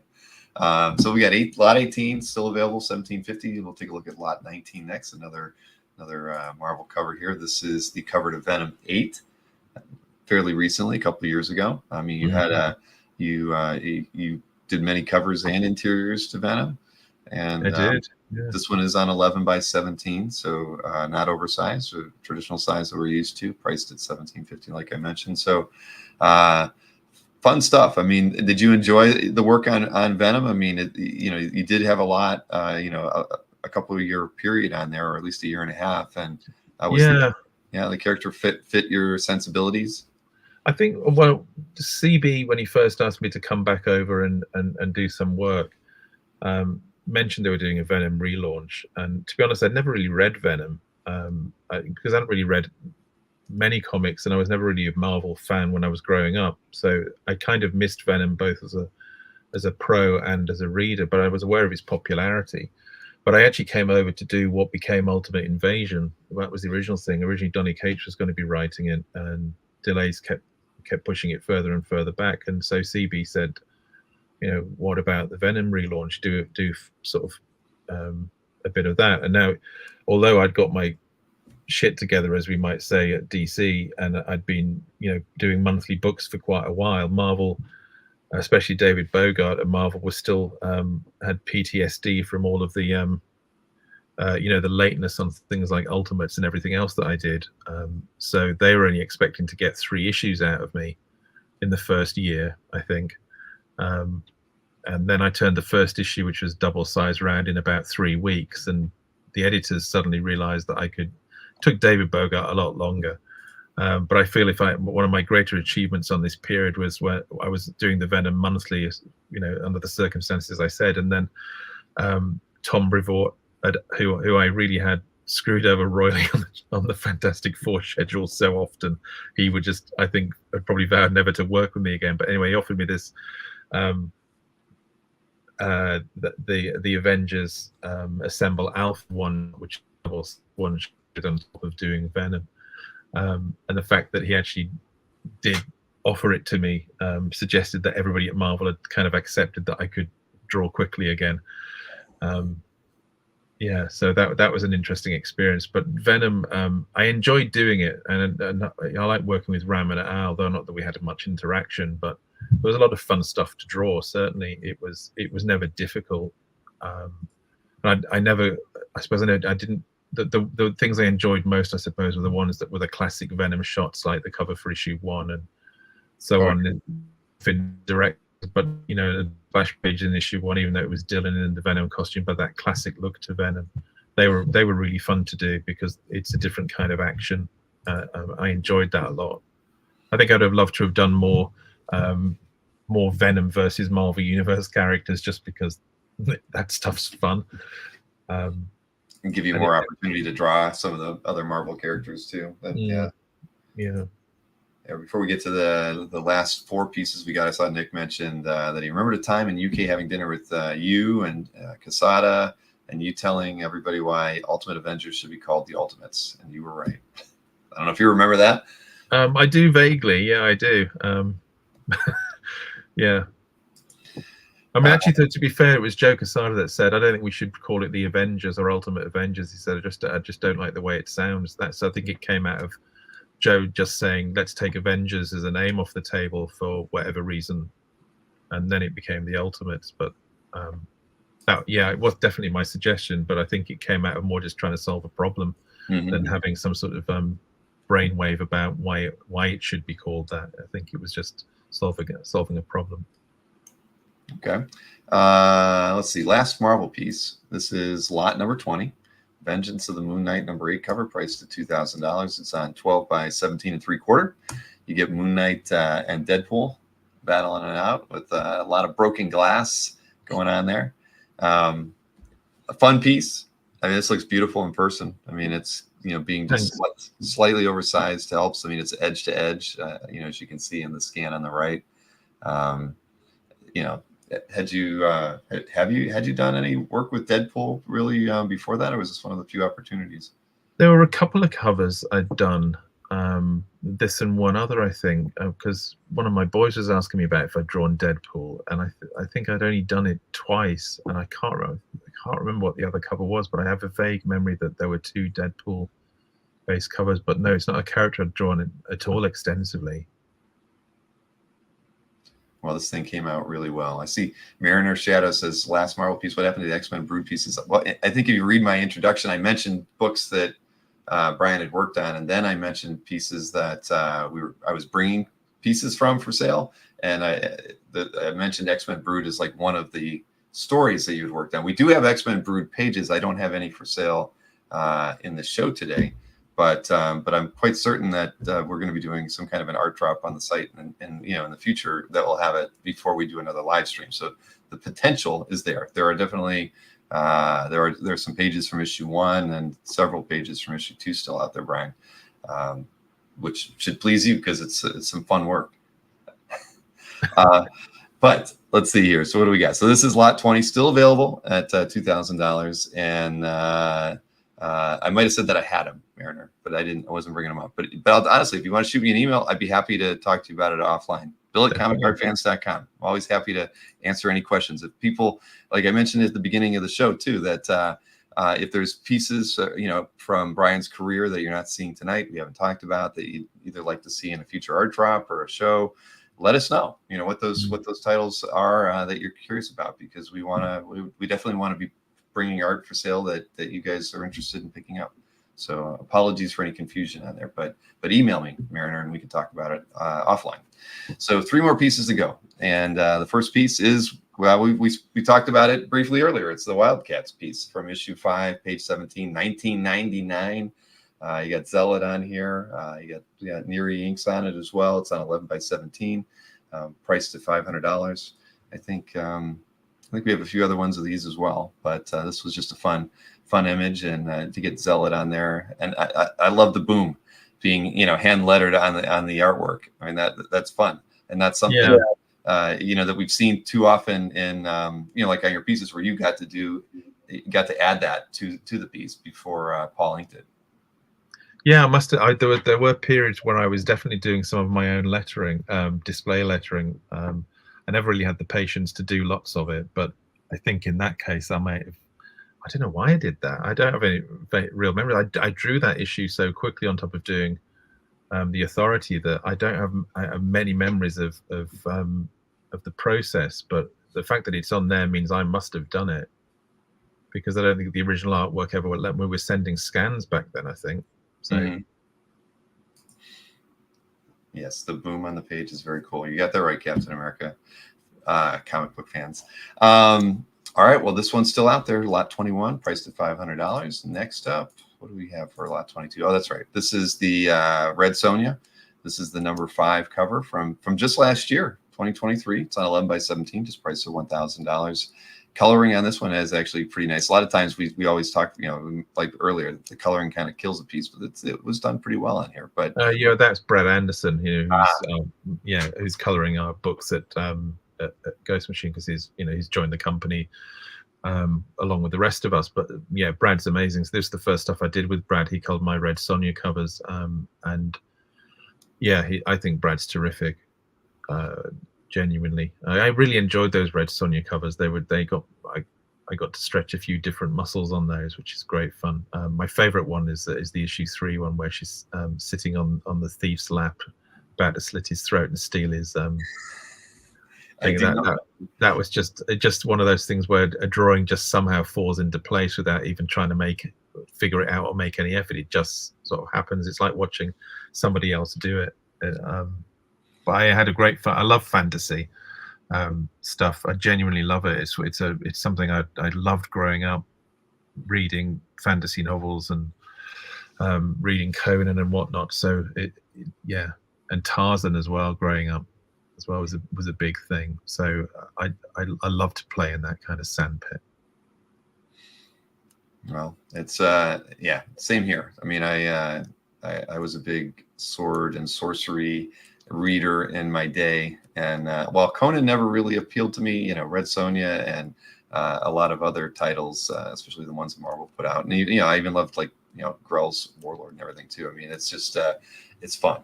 And I just saw a claim from Mickey Anamentadu, and thank you very much, Mickey. Oh, thank you. Yeah, I just saw Nick's there as well. And Nick was obviously trying to get that one too. Well, there are a few other ones out there. Not all the others are there if you want them, Nick. But anyways, beautiful piece, and coloring on this one was fantastic. Lovely detail on this thing. It's edge to edge. I mean, but Mickey, you're going to be very happy with this one. So thank you so much for. Thank you. And let's see, we have one piece remaining actually, and that is, let me highlight that, lot 23. And here it goes. This is from Star Wars Revelations issue 1, and it's cover C from that. This is from a couple years ago, 2022, priced at $2,000, and striking, you know. And even on this one, I don't mind the coloring on this one. It's not nicely done, but your inks on this piece, the just, you know, putting her in his visor like that, and the, you know, over the eyes, fantastic. I mean, I love this piece. Yeah. And yeah, I mean, when you get stuff like this, I mean, do you get, what kind of direction for this cover did you have? This was just it was to be the two characters facing off, and I submitted 3 sketches. This was my favorite, so I'm glad they went for it. But you know, the others were just, it was how to use. I was thinking just how to use the light with Vader's lightsaber and the black of his cloak, so that any of the sketches, I think I would have been happy with them picking, because I think they all solved the problems really nicely. But this one, I'm glad they picked this one because it was just a bit different, I guess. It wasn't just 2 figures facing off or leaping about. It was fun to do. I've never been the biggest Star Wars fan, but I did this one, and I did a spec piece just for fun, which was of Boba Fett, and Marvel asked to buy that to use that as a cover as well. So they're fun costumes, actually. That's the nice thing about them. They're so superhero adjacent in the way everybody's got a cool look and a cool costume, that they all lend themselves to drawing, because they're just nice to draw, because there's nice detail or lighting effects or mood. But everybody in Star Wars is so specific. You know, I suppose because it has its origins in things like Flash Gordon. So every character and every ship is very individual. I would have loved to have done a Star Wars story, actually. Yeah, I think your style would have been very fitting for it. But yeah, this is a fun piece. So it's still available at lot 23. That's the last one we have. And Brian, what I'll do is I'm going to recap what we have left, so everybody knows. Okay. A lot of people watch these shows on the rewind, so being able to see the recap helps everybody know what's still available. You can, for those of you who claimed any artworks today, of course, email me, bill@comicartfans.com. And when you do that, please include your mailing address just from the start, so we got it. And then we'll work out things. If you already know how you want to pay, you know, maybe Zelle and Venmo or whatnot, or if it's Wise, whatever, include that too, and then we can work out those details right away to get things squared away. So let's recap quickly here. What do we got? Lot number 1 still available. That was that Geoforce character design from '93. Believe it's published because of the stamps on the back. We have this one priced at $400. Lot number 2 was the Martian Manhunter 11 page with Paul Neary inks on this one, 11 by 17, priced at $400. Then let's see where we go from here. We have lot. Oh, wait a minute. That's the one. Oh, sorry. Let me skip that. So we have, yes, we have lot 6 next. This is priced $900. This is the oversized one. It's on 14 by 19 from Justice League of America Heaven's Ladder, page 2. We've got a few DC covers here as well. This is the new Suicide Squad number 3 cover, priced at $17.50. We also have lot 8, the Action Comics number 10 cover, priced at $17.50. And lot number 9, oh, I'm sorry, that's the pencil image of that one. Sorry, that came with the pencils. Lot 9 is from Brave and the Bold, issue 1, cover D. A little oversized than those other ones. This one's priced at $17.50. And we got lot number 10. That was that Wonder Woman annual number 4 cover from 2020. Very, very nice. And let's see here. I know Star Wars is Marvel. Sorry, I'm trying not look at the chat while I'm doing this. What do we see here? 13 is next. So this was the that X Factor 118 page. You mentioned your first work with Paul Neary, so that's kind of cool. I wasn't aware of that. This one's priced at $600. Lot 14 went to Michael Cross, and we have lot 15. This is priced at $600 from Thing She-Hulk number 1, page 18. Lot 16 went to Mr. Moy. So we have lot 17. That was the Avengers Ultron piece. Neary Inks was priced at $800. Then we have 18. That is the Ghost Rider cover, issue 8, priced at $17.50. We also have the Venom 8 cover at $17.50 for lot 19. Lot 20 is the Vengeance of Moon Knight cover, number 8, priced at $2,000. I got the Wildcats page, priced at $500. Lot 21. That one did go to Mickey. And then we have the final one, the Star Wars cover, priced at $2,000. Whew. All right, I got through it. So, Brian, this was a lot of fun. You know, I've been anxiously awaiting the chance that we were going to get to do this. You know, we've talked a few times, you know, in the last year or whatever, but I've been waiting to kind of, you know, be able to just hang out with you for a couple hours and just talk comics and art. And this was very rewarding for me too. I've really, you know, enjoyed getting to hear a lot about your, you know, some of the anecdotal things in your career and the design and intellectual choices that you made in your art. I mean, I think that's really, again, that's the fun part of this hobby that, you know, you don't get just as a comic book collector, you know, and it's the level of, you know, that we get to dive into the hobby in such a different way that makes OA collecting so much fun. So thank you for doing this with us today. Genuine pleasure, Bill. I'll look forward to the next time. And actually, Nick's just claimed 23. Thank you. Because I was looking at the slot. Thank you, Nick. I need to, some days I need a spotter, and I'm glad that you were that person today. Thank you, Nick Perucci. You know, that's a fantastic piece you picked up. I really like that one a lot. And when I was picking the set, you know, for this one, I was like, even though that's the only Star Wars piece we have, I wanted it to be in this one because it's such a nice piece, and I think it really stands out. Oh, that's cool. I appreciate it, Nick. Thanks. And I think Nick said he was going to be in touch about those Red Sonja covers. I think he already emailed me, and I can also tell you that we did get a couple commissions too. So you know, I'll be passing those along to you. And for those of you who maybe missed that at the beginning of looking at the lots, there's a link within the show description that takes you over to CAF. There's a, you know, Brian is taking 3 levels of commission opportunities right now. And if you're interested in any of those, head over to Comic Art Fans, fill that out, and the email goes to Brian and I. And, you know, we'll be in touch with regards to the payment on those as well. Excellent. So, yeah, all right. So that as well, Bill. They're cool requests too, actually. Yeah. Jeffrey Moy I saw was one of them, and my good friend Rich also picked one up. So cool. Thank you both. All right. Well, again, Brian, we'll be, you know, you and I will be talking soon. And everybody, thank you so much for hanging out with me. I do have another show tonight at 9 p.m. Eastern. So if you're not bored with me by now, you'll see me. You know, happy to have you join me later tonight. But again, Brian, thank you so much. Thank you everybody for tuning in, and enjoy the rest of your weekend, everybody.